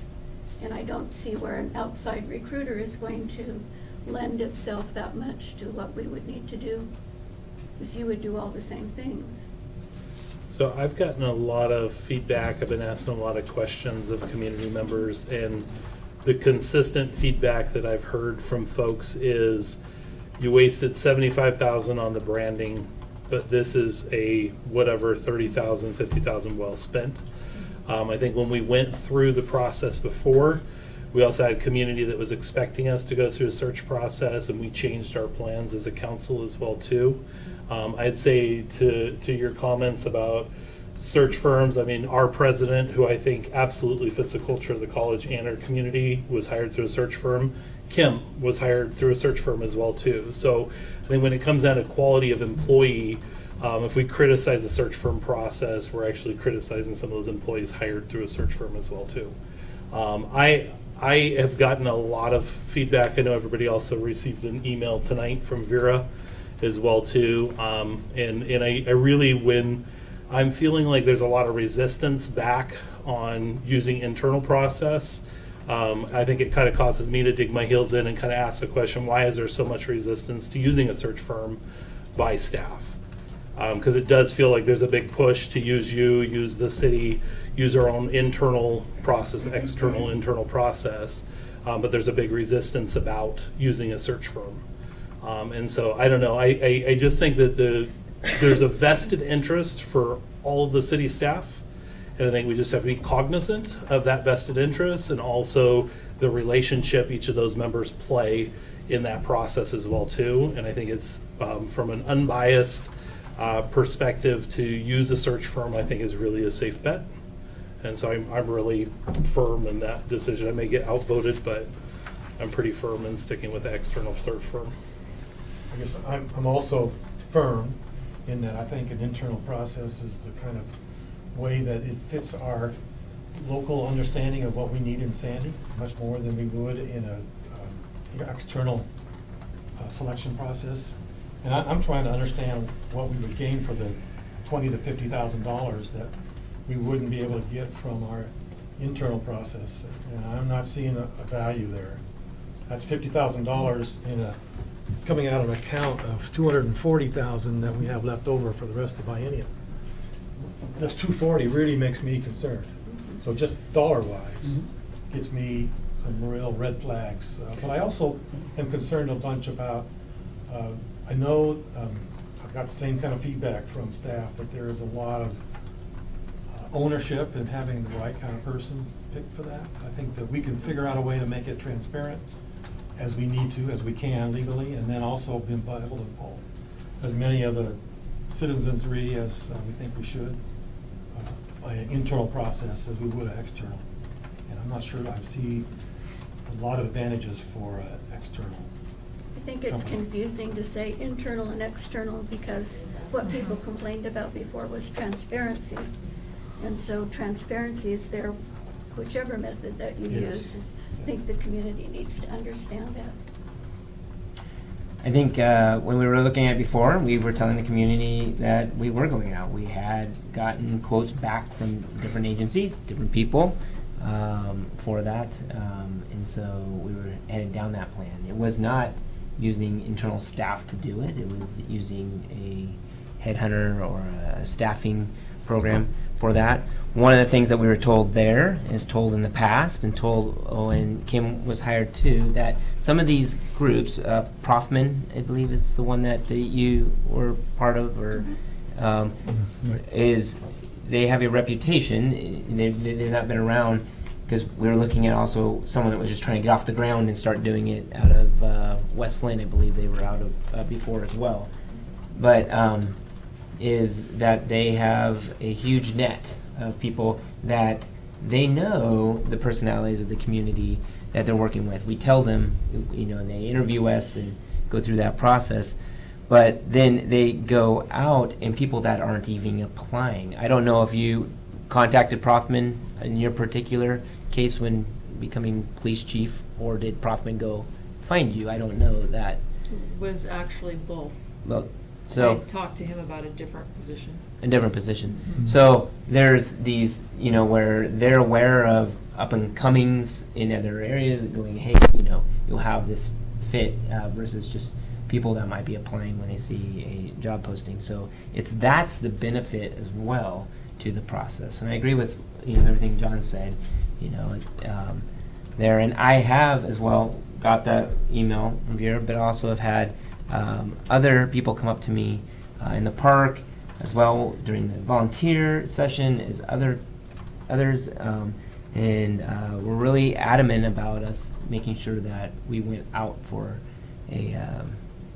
hiring a search firm to do that. So, did they say, excuse me, I didn't want to interrupt you, but just get it clear, did they say they wanted to be able to get out to a group of people that would be outside of the city, or is that what they were looking at is using a third party that would be independent of the city? Did they understand the differences? Yeah, I believe they did. Two things. They wanted to spread the net as far and wide and be able to take advantage of that. But I think they didn't, in all honesty, from before, trust us. From what was being said, what was happening, to what is now out there going, okay, 18 months later, you have time to do it again. Are you going to hold true to what you said the time before? Okay. We don't have an internal candidate. That was part of the variables aren't exactly the same. So, yeah. But that's some people are very frustrated. The wounds are still sore from the time before. So anyway. Yeah, the conversations I had was people wanted us to go out, and I don't know that they understood the processes or options for the process. What they did understand was the difference between council just saying we were going to select, in this case, Kim, versus going out and looking at a wide range. And I don't know that the process was a conversational piece. In the last time we did this, just a couple of years ago, and I know that the internal versus external conversations come up this time. In my conversations, it's always been, let's do an open and transparent. Let's get as many people in the mix that apply as possible. Could we put together a survey? I mean, because I think realistically, the community, we're voicing our opinions and our experience, but let's get that feedback from the community. Let's post a survey and ask them and clearly lay it out what they think we should do. Because, I mean, tonight, if things go how, I mean, Scott's not here tonight, but really, I think Jeremy and I are pretty set where we were before. Obviously, we're gonna be outnumbered with the numbers tonight, and I don't know that we're representative of our community and all of our thoughts and opinions. I mean, including from city staff as well, too. I mean, I think that in a normal situation, the third party would be a mediator in this situation where we can't come to an agreement on who to use, whether to use internal. I mean, the feedback I keep hearing is staff shouldn't be able to hire their boss. And I get we're going to create a process, but if that's a perception of our community, and that's a regular perception, and the feedback I'm hearing, they're very clear on the trust issue around what we said we were going to do and what we did last time around. So they're very clear on using a search firm, using that language or headhunter in the conversations as well too. But I'm just curious what the community would say if we survey them. Well, I'd like to say something here. Whether we use a search firm or our staff puts out the ads to bring people in, the bottom line, at the end of the day, council hires the city manager, not staff. And that's something we have to keep in mind. People keep saying staff shouldn't be hiring their boss. They aren't. We are. That burden falls on us. That responsibility falls on us. Staff isn't going to hire them. I'm guessing perception, though, because I think that is the perception. That's the feedback. You saw it in the email from Vera as well, too. The perception that I'm hearing from folks is that's what they believe. So regardless of whether or not that's true, whether or not staff have a final say or not, because obviously we will have that vote, if that's a perception, there's some mitigation of that perception that we probably need to be cautious or cognizant of. I don't think we have the time to continue to try to go through a lengthy process. We need to do a process now. We need to replace the city manager and have some overlap. So I think we should go ahead and vote. I think where some of the confusion comes from is that the process, this is what we have today, has changed in the last month and a half. From the way I read it from before was that it was going to go through a lot of staff, it was going to meet through directors of staff, and that was what was published. And what I read, which put a lot of people at unease because it was going to go through there. Yes, I agree, Bill. We are the final say in those things. But that's not what was presented at the beginning, that they were going to present someone to us to vote on. That's how it was read, and that's how it was perceived as well. Yeah. That's not what this says, but that is what it said. Well, that's at the not beginning. what I read or what the intent I took from it, but I understand your concerns. But that's what they are saying too, so that's the perception. Can I say, the amount of conflict going back and forth, I just want you to be really careful that if you choose to put a survey out to the city, the fact that you guys cannot understand the difference between internal, external, and the fact of managers getting to be part of the interview process so they can give their feedback is extremely dangerous. I'm not saying that's not important. I'm just saying that you need to be cognizant that you're opening something that a lot of people aren't aware of what a recruiting process looks like. And so that's just giving you my... How to even formulate a survey. And that is extremely dangerous. Would be tough. You each have your own opinions, which are valid and where you're sitting. But you also need to realize that you're also dealing with this day to day, but you're asking the community of Sandy to comment on something that they don't do on their day-to-day life and do every day. And so that's... Well, the city of Damascus got in that quandary, and they couldn't make a decision. So they put it out to the city, or to the residents, that we're not going to make a decision on spending any money unless you vote on it. You know, that's not what you're elected to do. You're elected to make decisions. And that killed the city. So that city. Yeah. I'm not suggesting that at all. And I understand that we do need to make a decision, and I think we do need to make a decision soon, tonight. Might be outvoted, but you know, my voice has been heard, and you know, I don't have anything more to say on that. I just, I think, you know, it's. But I appreciate both your and John's comments, and as a result, we got some changes in this. I hope we'll make things look a little better for you. Well, Thank you. I'm still concerned around the initial screening for minimum qualifications. So again, I mean, committee involvement on every step of the way or oversight. I mean, I think the reality is like our HR manager at the college played a role in the search process using a search firm, but they did not play a leadership role in the conversations. It was more ensuring public notice for if we have multiple board members present, availability of documents and materials. So it was a support role with the search committee, helping set up the space or rooms for the forums and whatnot. That's But completely doable. I mean, that's absolutely. Yeah, I don't see staff taking a lead in this. I think this is our responsibility. We direct how it goes. Yeah. I believe Staff that keeps us legal. Yeah, and you could certainly, I mean, if I understand the proposal at that level, you're talking about a threshold determination. Mm-hmm. You're gonna have a published set of Basic these are the minimum qualifications. Job description. and staff would look at that and say, you know, either it falls into bucket A or bucket B. And I don't think there's any issue that if there wanted to be some, you know, look in that process from Mhm. whether it was a counselor or somebody on a committee, that certainly could be done. I mean, that's not a problem. And like it was said earlier, this could be a very fluid process. We can make changes as we see fit as we go. Counselor Hamlin, is your concern that somebody's gonna try to drive the bus a certain direction by looking at an application and saying, yes, they have the degree, or no, they don't, or whatever those minimum qualifications are? What's your?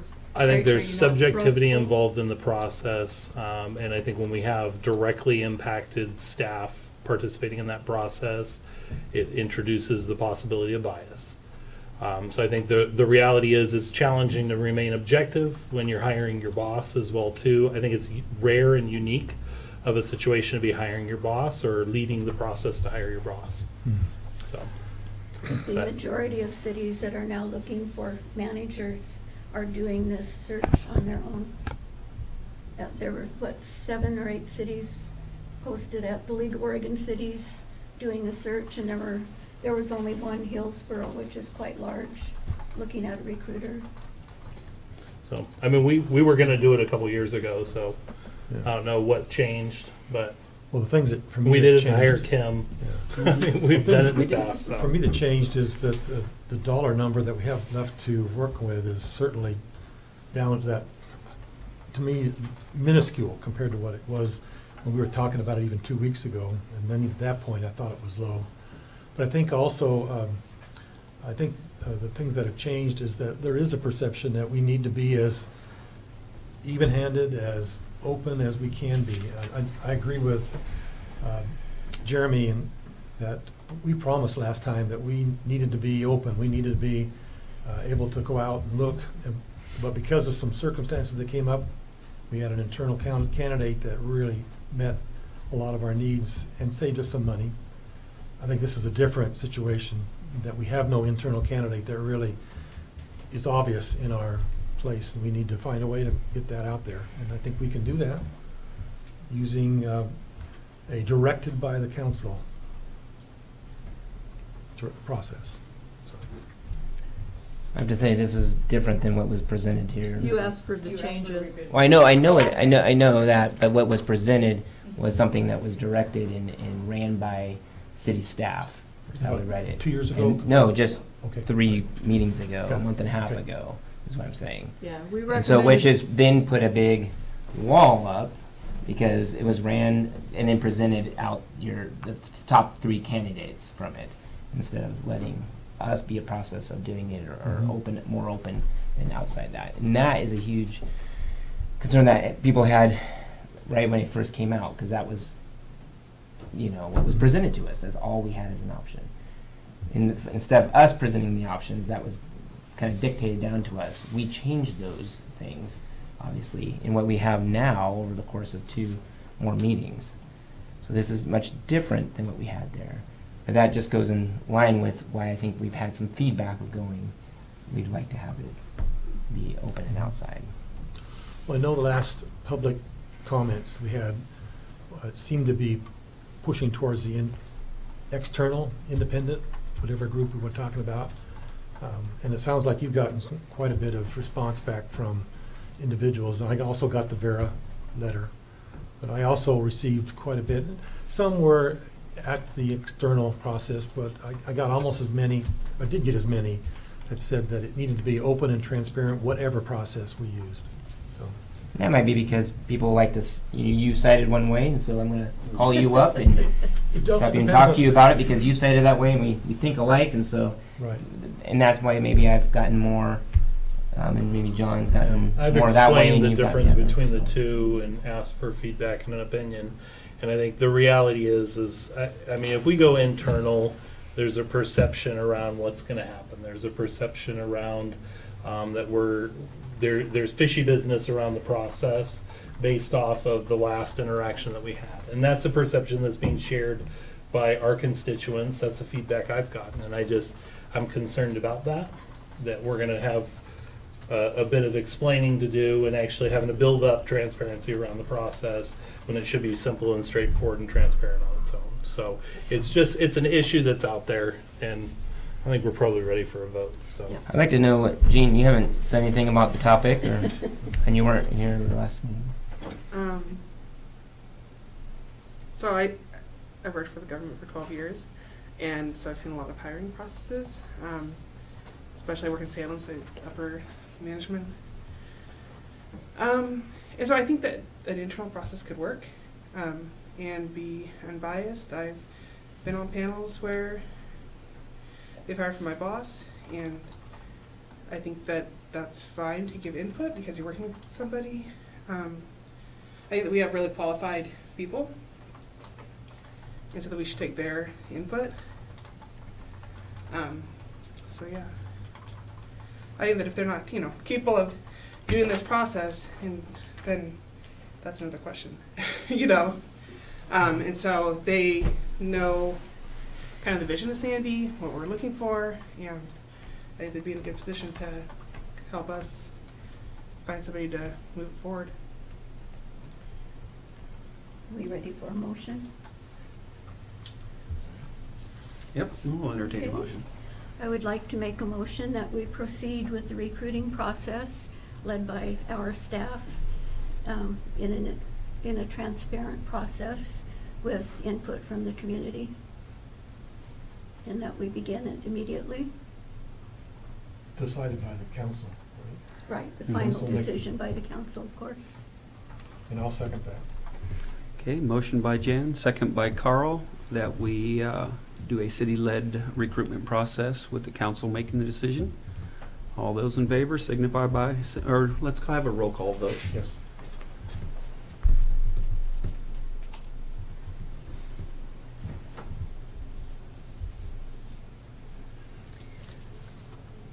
Councillor Petzold. Nay. Councillor Horsfall is absent. Councillor Hamblin. Nay. Councillor Lee. Yes.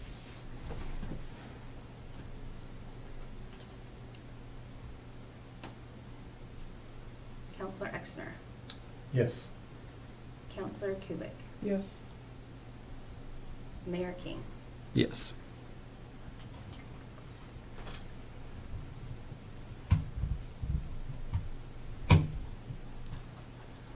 Motion carries 4-2.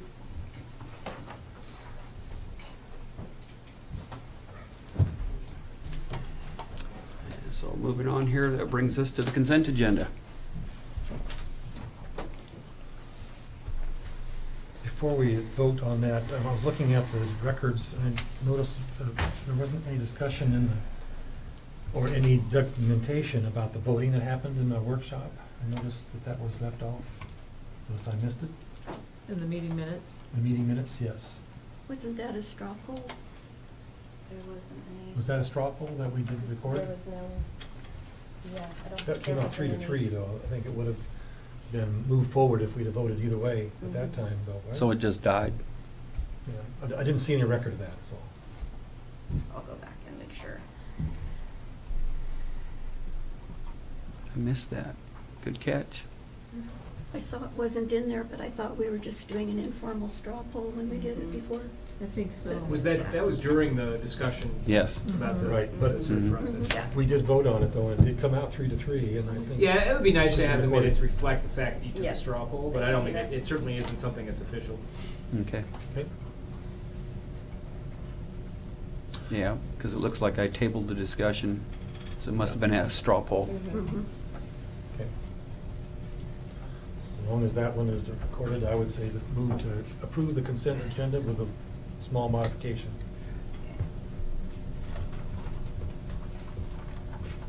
Do we usually put straw polls in our minutes?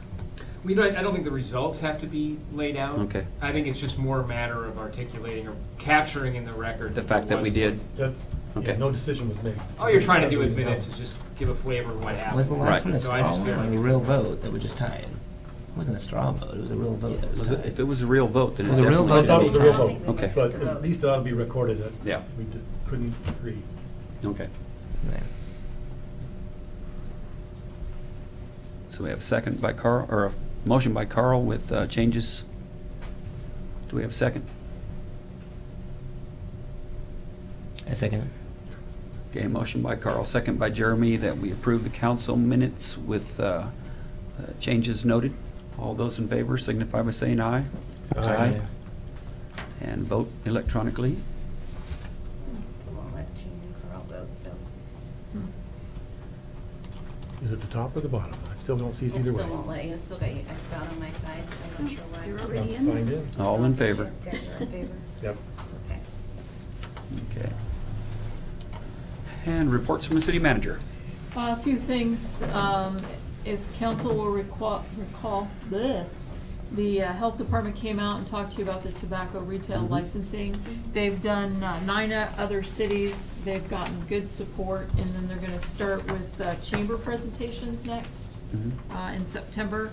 And I do have a FAQ, or kind of a summary of the questions they were asked and some of their answers. So if you have questions as things progress with this. One quick question, how would they, they had favorable support, was it unanimous amongst the cities? I couldn't answer that. Okay. All I got from them was that they've been to 9 cities with quote-unquote good support. Okay. But we were the first, and they recognized that in their Oh, 2 pages. records. As a reminder, that we have open houses for the Sandy Community We Campus have 3 and 4 project. also. Oh, front and back, sorry. That's all right. On September 8th, we have one at 9 a.m., scheduled to last till 11. And then we also have one on the 14th at 7 p.m., scheduled to last till 9 p.m. at the Sandy Library Community Room. And to address Kathleen's concern or question about the utility fee, I think I've shared this with you before. The survey that authorized or acknowledged that the community was interested in doing a utility fee, I cannot locate the actual survey itself. I do have some obscure notes about what was comfortable for folks at that time, and it was done in, I believe, 15. The school district did the actual survey. Did they? I'll Yeah, check we with didn't, them. they did the survey, they paid for the survey, that was one of our Okay. requirements. Oh, yeah, that's right. I'll check And with then them. they gave us all the results from it, and that was what was So they should tabulated have it. up Okay. and brought forth between the $3 and $7.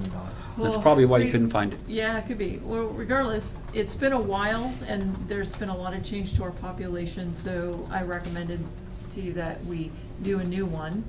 And we've already been gathering that information from folks when Tanya and I went and did open houses at Mountain Festival, and we'll do the same thing at these open houses, and just kind of get a flavor for folks where they're at, what they can afford, what's comfortable, and then also make some recommendations or ask some questions about whether they'd also support some additional on top of that. Just keep it in that same range, but for some parks maintenance and for police operations.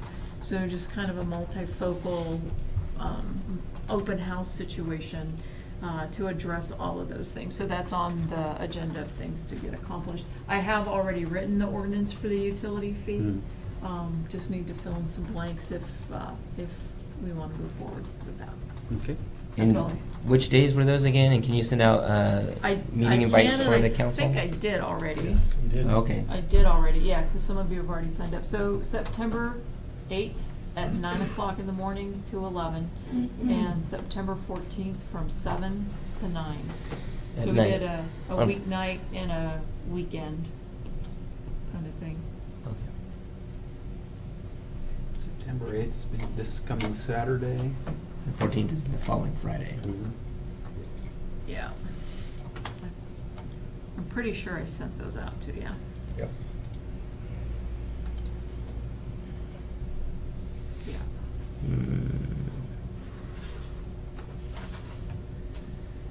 Those I don't people see that you on there, I don't see myself Jeremy. either. Or the rest. I see Carl, but not the rest of the council. Okay.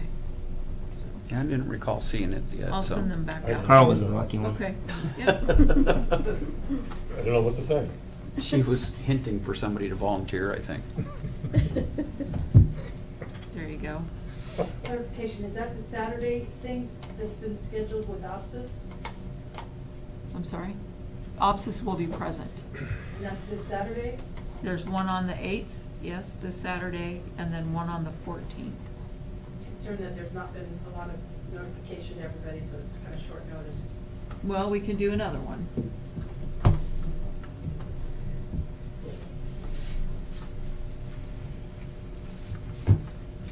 Maybe we can get the chamber to do an e-blast as well. Yeah. Put it on our city Facebook. Well, and it'll be on our Facebook after it goes on paper. Okay, Yeah. great. I was hoping you'd do that for me. Thank you. Right, anything else? That's it, Mayor, That's thank it? you. Okay, committee reports, Jeremy? We had a Parks Board meeting last Wednesday, and so Kim came and presented on some visioning and park maintenance projects as well. They also we're going to do an inventory of the parks and trails. Kind of identify what's in the parks. Maybe try to figure out. There's a lot of discussion around, how to go out there and inventory the stuff, and see what's broken or what needs to be fixed. But then, perspectives between different people doing it, looking at the same thing, have different perspectives on it. We also looked at some of the survey results from the Longest Day Parkway. During the Longest Day Parkway, the booth that they had set up had done a survey there, and so we looked at a lot of the survey results and things that people would like to see in our parks and around the area. So. I'd like to see a copy of that survey too. Yep, At some point. I think it is on. It is. It's on the agenda. You just go click on it. Monthly reports? No, on the actual agenda for the Parks Board. Oh, okay. You can click on it and it pops right up adult results, and I think they had not children but youth, or however it was. Well, anyway, like number one, water Join your activities. monitors. Yeah, there is. Oh, great. Wow, water activities are way up there. Yeah. People really like that Bornstead Park. Yeah. Especially when you interview them right next to a water park when it's hot out, right? Context is everything, right? But I can tell you, my Give 'em kids would popsicles, ask too. for one in every park. I think My kid so. will, yeah. So- What is the natural play equipment? I think they were Logs discussing and, the climbing things that look and like the stone. rocks, where you Okay. just climb up with a rope and tunnel through and things like that. I believe that's what that was. If you scroll down a little bit there, Kim, you can see park classifications. So, trails in nature. And then if we scroll down again, there's some more. Even the adults' results were water activities, very, very high. Well, I gotta say, my grandkids just love Bornstead. They all over that. I expected the dog parks to be a little higher too, with the number of people that talk about that. I think I didn't actually. Well, Bill and I think we're flipping burgers or hamburgers or no hot dogs. Hot dogs. It was. Hot dogs. So I didn't leave the stand for 3 hours. But so correct me for those that went around. But it was a board, and you stick so many stickers on it, so it wasn't the most scientific polling. It was a much smaller population than the original survey we did had a much larger survey sample size. This Larger was scope. Much smaller, but it echoed a lot of the same priorities. But obviously it was a hot day with a lot of kids and, so. Riding their bikes and. Hot dogs and ice cream were probably ranked very high. These also Park with echoed a free lot of what vintage. we found when we did the Mountain Festival Yeah. inventory for the Santa Community Campus. It's very similar. What is pickleball? So we actually talked a lot about pickleball. Yeah. Full disclosure, my parents are crazy about pickleball, and we'll say everyone in their generation is too. Never heard of it. In fact, Paul at the Mount Hood Athletic Club is put in more pickleball or changed them around, and he actually told me that if the city could put in one thing, put in more pickleball courts. They're cheap, and you can put them around, and it take pressure off of him. As far as getting inside to play pickleball, but they've gone to international pickleball tournament. But they're actually taking out tennis courts over in Sun River and other places and putting in pickleball, huge pickleball courts as it's becoming Here you go. growing. It's a wiffle ball. It's the size of a wiffle ball, and it you play it kind of like tennis. Yeah, advertisement. We did it in high school. So It's like a shrunken tennis court. Yeah. Right? it is with Sideways. paddles, like a ping pong paddle, but with Yeah. a wiffle ball, bigger. So There you go. That's it. Oh, There it is. wow. Pickles, yep. I want to be a pickle. And it is possible to kind of do multi-use courts that incorporate. Yeah. Right. with Basketball courts and things like that. yeah, basketball courts and other tennis courts and those things like that. So a little bit different net. Good thing maybe for the middle school tennis courts we used as. Oh. Faster than you think. They've looked at those. That you can't get on it because the school district's rules about being there. Oh. They've changed it into playground, and the cracks in the court would be. We're offering them free. Anyway, so there's the report for Okay, the, now I know what pickleball is. Was almost afraid to ask. Take a pickle and make a ball out of it? What the? Expected the So, ball to anyway. at least be green. Anything else, Jeremy? No. Another report. Jan? No. Carl? A couple things. One is, Kim, you had noticed on your email to me, and I thought it was the rest of the council, that you have a arts committee selection coming up, I think on the 11th, I believe. and September 11th, we're, yes. So And the we have statement a is. quorum now. We do have a quorum. We do have a quorum now, yeah. Excellent. Yeah, Jeremy's. So we, I was just planning on being there. I didn't know I needed to tell people. oh, to okay, come. all right. But I wanted to say that it looks like we have twice as many members apply as we have Spots. on the list for, so Yeah. good That's- selection period, so That's good. Yeah, we're doing Love that. great. better than the other Awesome. way around.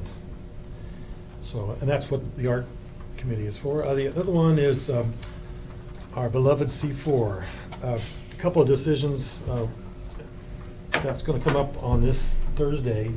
I wanted to kind of get a straw poll from the council and see kind of where they're at. And it revolves around, first one really revolves around the vehicle registration fee that we're going to, the county, I wouldn't say we, the county itself is going to go ahead and do. They have that authority without any vote. And they will be doing between $25 and $30 per, I believe it's year, charge to do road-related improvements for the county. And there's a 60-40 split, which is mandated by state, which would be 60 us and 40 them. Nope. No. It's the other way around, excuse me, you're right, sorry.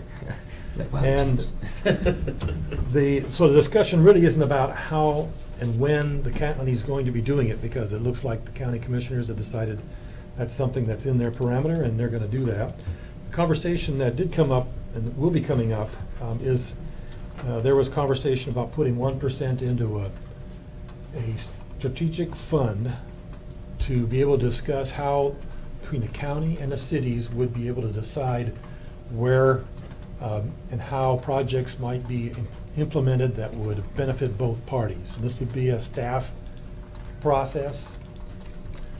Conversation hasn't gotten around yet to, and I assume it will on Thursday night, about will it be city staff get some of that money? Would it be only county staff that would get the money? But about 1%. In this particular case, it'd be about $11,000 that would be put away in a extra fund. And the other conversation would be how best to pull it out of the budget. Would it come out of the city's portion, or would it come out of the county's, or would it be a matter of either side? And so just for a moment of conversation, I'd just like to kind of hear if there's any opinions. My guess is I kind of know what it would be, but I'd like to hear what this council would like to hear me express when we get into that discussion on Thursday. I suggest that we tell them that since they get the lion's share of the money, they take that money out of their share. At least 60%, if not all of it. Yeah. I'm not sure just how much $11,000 will go in terms of wages and things.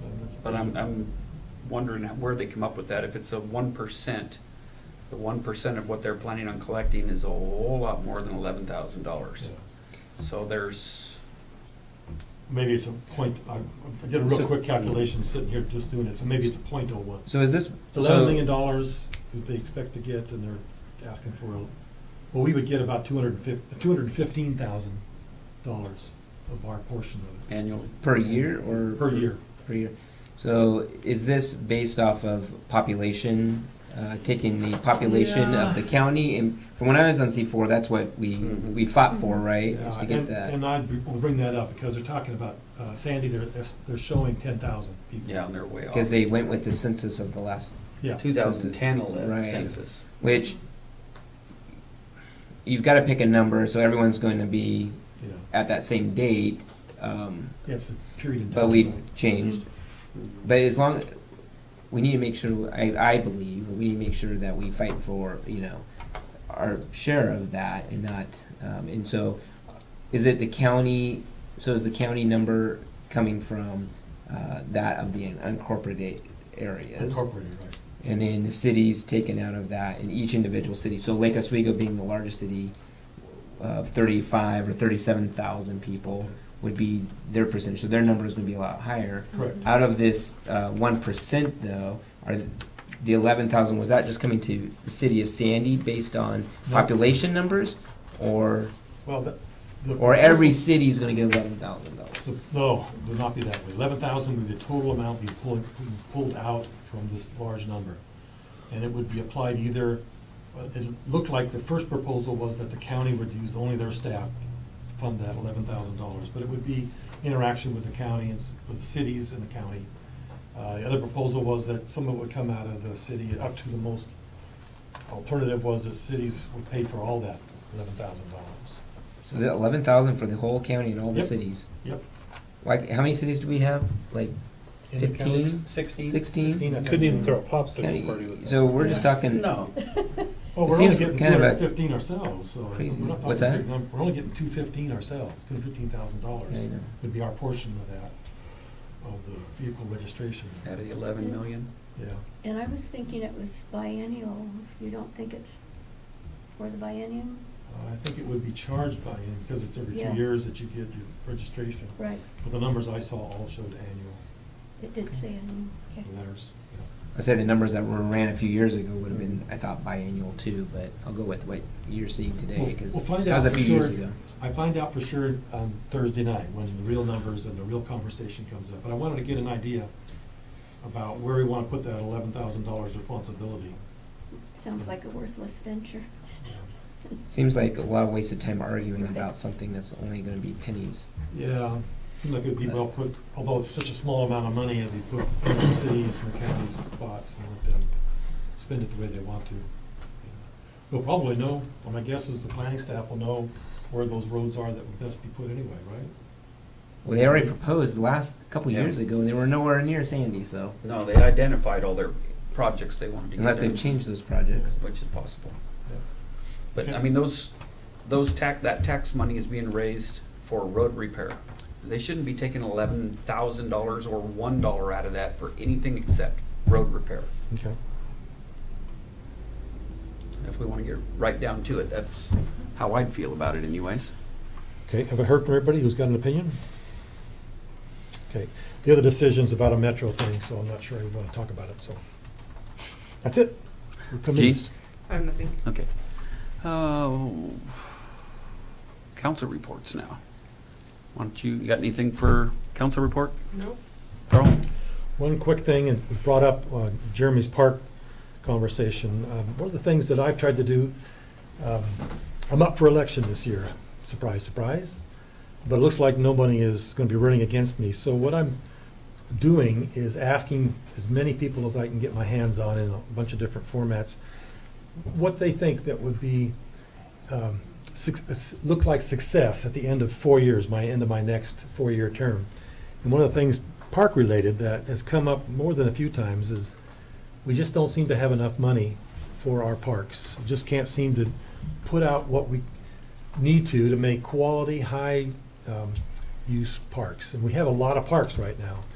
And a lot of people are asking the question is maybe we should be looking at a strategic plan for our parks. And maybe there's a way, and I don't know how that might be answered, but strategically, how do we look at our parks questions about being able to not fund them and in a way that would put the best money at the best use for our parks use. And maybe we should have less parks and more investment in the fewer. Maybe we should find ways that, that great survey about where people were interested in what kind of park they're looking for.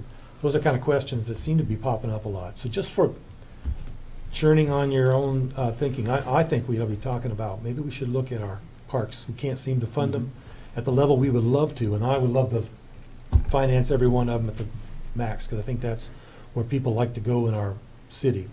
But maybe there's a strategic plan we should be thinking about. So, well, correct me if I'm wrong, didn't we just stop taking land in lieu of SDC payments? Not exactly. We're looking at it Okay. piece by piece. And if there's a park already serving that neighborhood, Kelly, right? Am I going down the right path here? There's already a park serving a neighborhood or can reasonably serve a neighborhood. I mean, really, I think the answer is we need to update our Parks Master Plan. Correct. Okay. And then from there, we'll have a improvement list that we get direction from the Parks Board, and then you guys have ultimate say on that improvement list. And from there, we revise our methodology to collect those SDCs to fund that improvement list. Okay. In the meantime, we're being very strategic in that we wouldn't take any property without input from the Parks Board and also final say from you guys. Okay. Because what I don't want to do is get into a case where we're taking tons of land that we cannot maintain with our current funding. exactly. Perfect. Exactly. So. And we've always had a choice of taking land versus the funds. Mhm. And one of the keys from our existing Parks Master Plan that we didn't really follow was we ended up with a lot of little small neighborhood top lot type parks that are kind of expensive because they're so small and they only serve a fairly limited population. Exactly. So we don't want, that's what you get when you just take the land and you get a little bit of land because everything's Mhm. piecemeal. Yep. So looking at trying to kind of like, to your point, is an example where we've got half a park, but when that develops, we'll have the whole park. So that's all the stuff that gets kind of fleshed out in the Parks Master Plan that we're hopefully gonna finish this year. All right. And we Great. are gonna include, in the next budget, we put some notes aside to include a reoccurring park, some sort of parks maintenance or Okay. capital improvement situation. Well, good. Sounds like there's a lot of wheels churning in that same area, but that's something I've been hearing from my folks that I talk to. So, and that's it for me. Jan? Okay. Building on that, I don't know if you guys have already talked about it, but I come from the Bend area, and the Park and Recreation District has had the opportunity there to get a lot done on the ground with a separate park district. So if we talk about parks sometime, is that something we should consider as well? Maybe talk about it anyway. But mainly I wanted to thank the staff for the Appreciation Day that they put together for the volunteers. Everybody really appreciated the dinner and the good music in the park. You're welcome. John? Nothing. Jeremy? I agree. I want to thank you for the staff for doing the volunteers. Seemed a little lower on attendance. I don't know why. Maybe they were out busy this summer, running race cars or something. So anyway, but no, it was a delight, and my kids always love coming to it. Plus the music, was great as well.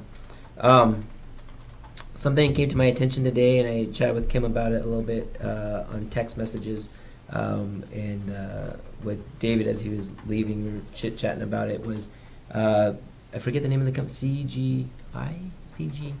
On the website, I don't know. there, our city website, we have, sorry, let's see if we can bring it up. Some welcome No, it's not. videos, yeah. So, I got a text message from a business, someone that worked at a business in Sandy, saying, hey, I got approached, commented that someone from the city of Sandy is selling advertisements on the city website for videos, doing video advertisements, which I had no knowledge of. And from a person that I didn't know I was an employee of the city of Sandy, well, so I texted Kim, but I guess on the site, and Kim's bringing it up now, but we have videos being done by a third-party agency that's going up and trying to drum up some advertisements and those type of things and reaching out to businesses for doing that. But I was unaware we were doing that. There's a link to a letter that went out April 18th. So on the left-hand side it says community videos coming soon, and then there's the information there. But so just let everyone know that's out there, because I didn't know it was out there. The person that either people misunderstood, they don't work for the city of Sandy, but they thought they did from the presentation that was given to them, that they were an employee here, and but this is going on. So just wanted to bring it to your all attention, so that if other businesses ask you, because We'll make sure that the message gets more clear. Yeah, more clear, and maybe the chamber would know, or your breakfasts or lunches, or that maybe some of those smaller businesses, I think it was who they're going after, community type businesses. But it is for pay, so they need to pay to be on that, according to them. Would you like us to take that long until we get someone that does? I don't know if I'd want it taken down. It's not, they aren't putting anything up there, but they're out there representing the city, and I was unaware that we were going to be selling advertisements on our website. So Well, they did it about 4 years ago. Mhm. They We've approached had me, videos. not knowing that I was the mayor, Mhm. and they said they were with the city of Sandy and they were doing this. And of course, I contacted David right away. We admonished them for using the city of Sandy's name as that the city of Sandy was doing it. And they have again contacted me last week. And I was waiting for the call, actually, because the guy, again, he's calling from Georgia or somewhere. He's just a phone guy who sets the appointments up. So he had no clue that I was the mayor. He did not say he was with the city of Sandy. He did say he was with CGI, a company working with the city of Sandy on their website, and they wanted to do these videos. He was very clear, at least to me, but partly because I had background with it.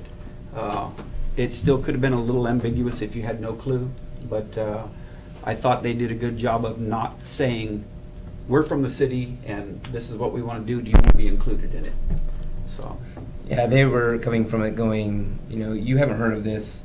Is this a scam? Mm-hmm. Because there's so many scams out there. Yeah.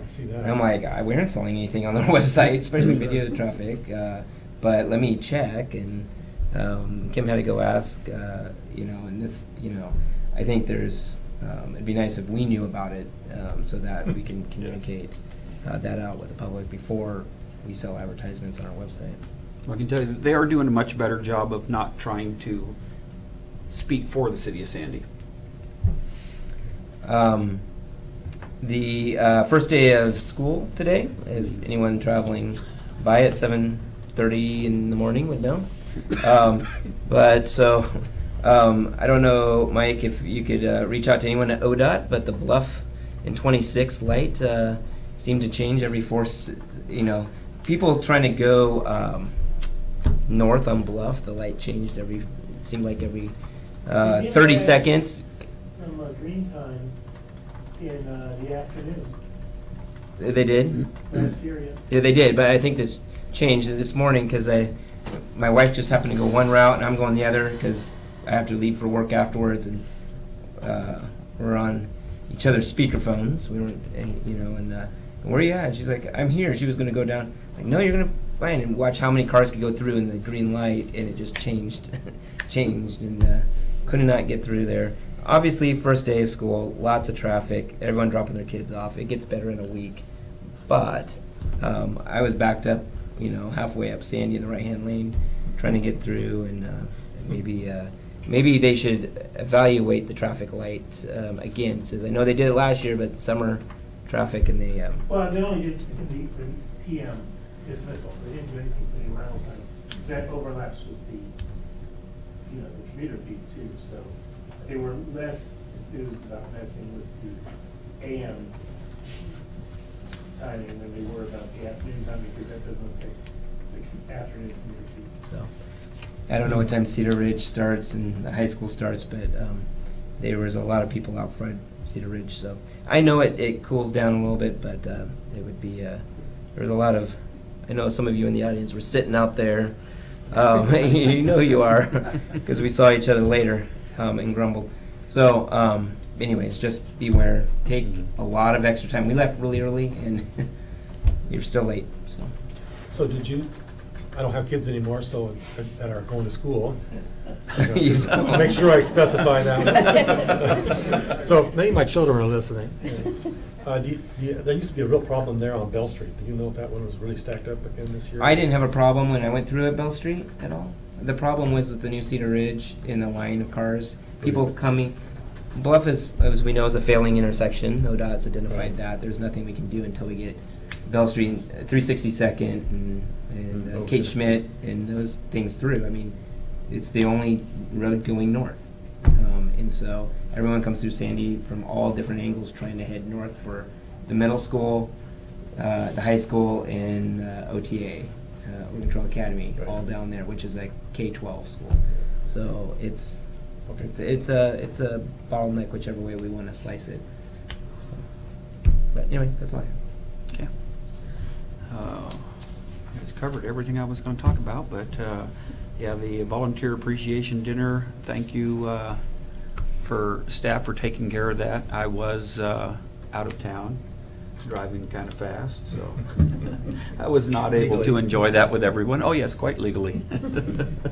But yeah, I did run into some of that traffic this morning for school, so please be aware of all the kids out there.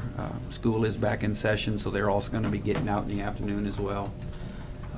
I did see that the trees have started coming down off a lot over by the post office, and a lot of people gawking, and I've heard some mumblings and grumblings. It seems to have caught a lot of people by surprise. They don't really realize that that was something that was approved a number of years ago, and it's just taken that long for them to get started. Anyways, we do have a couple of exec sessions, so we are adjourned for 5 minutes, and then we'll reconvene for exec session. Anybody that's leaving that wants to grab some food out of the break room, feel free to.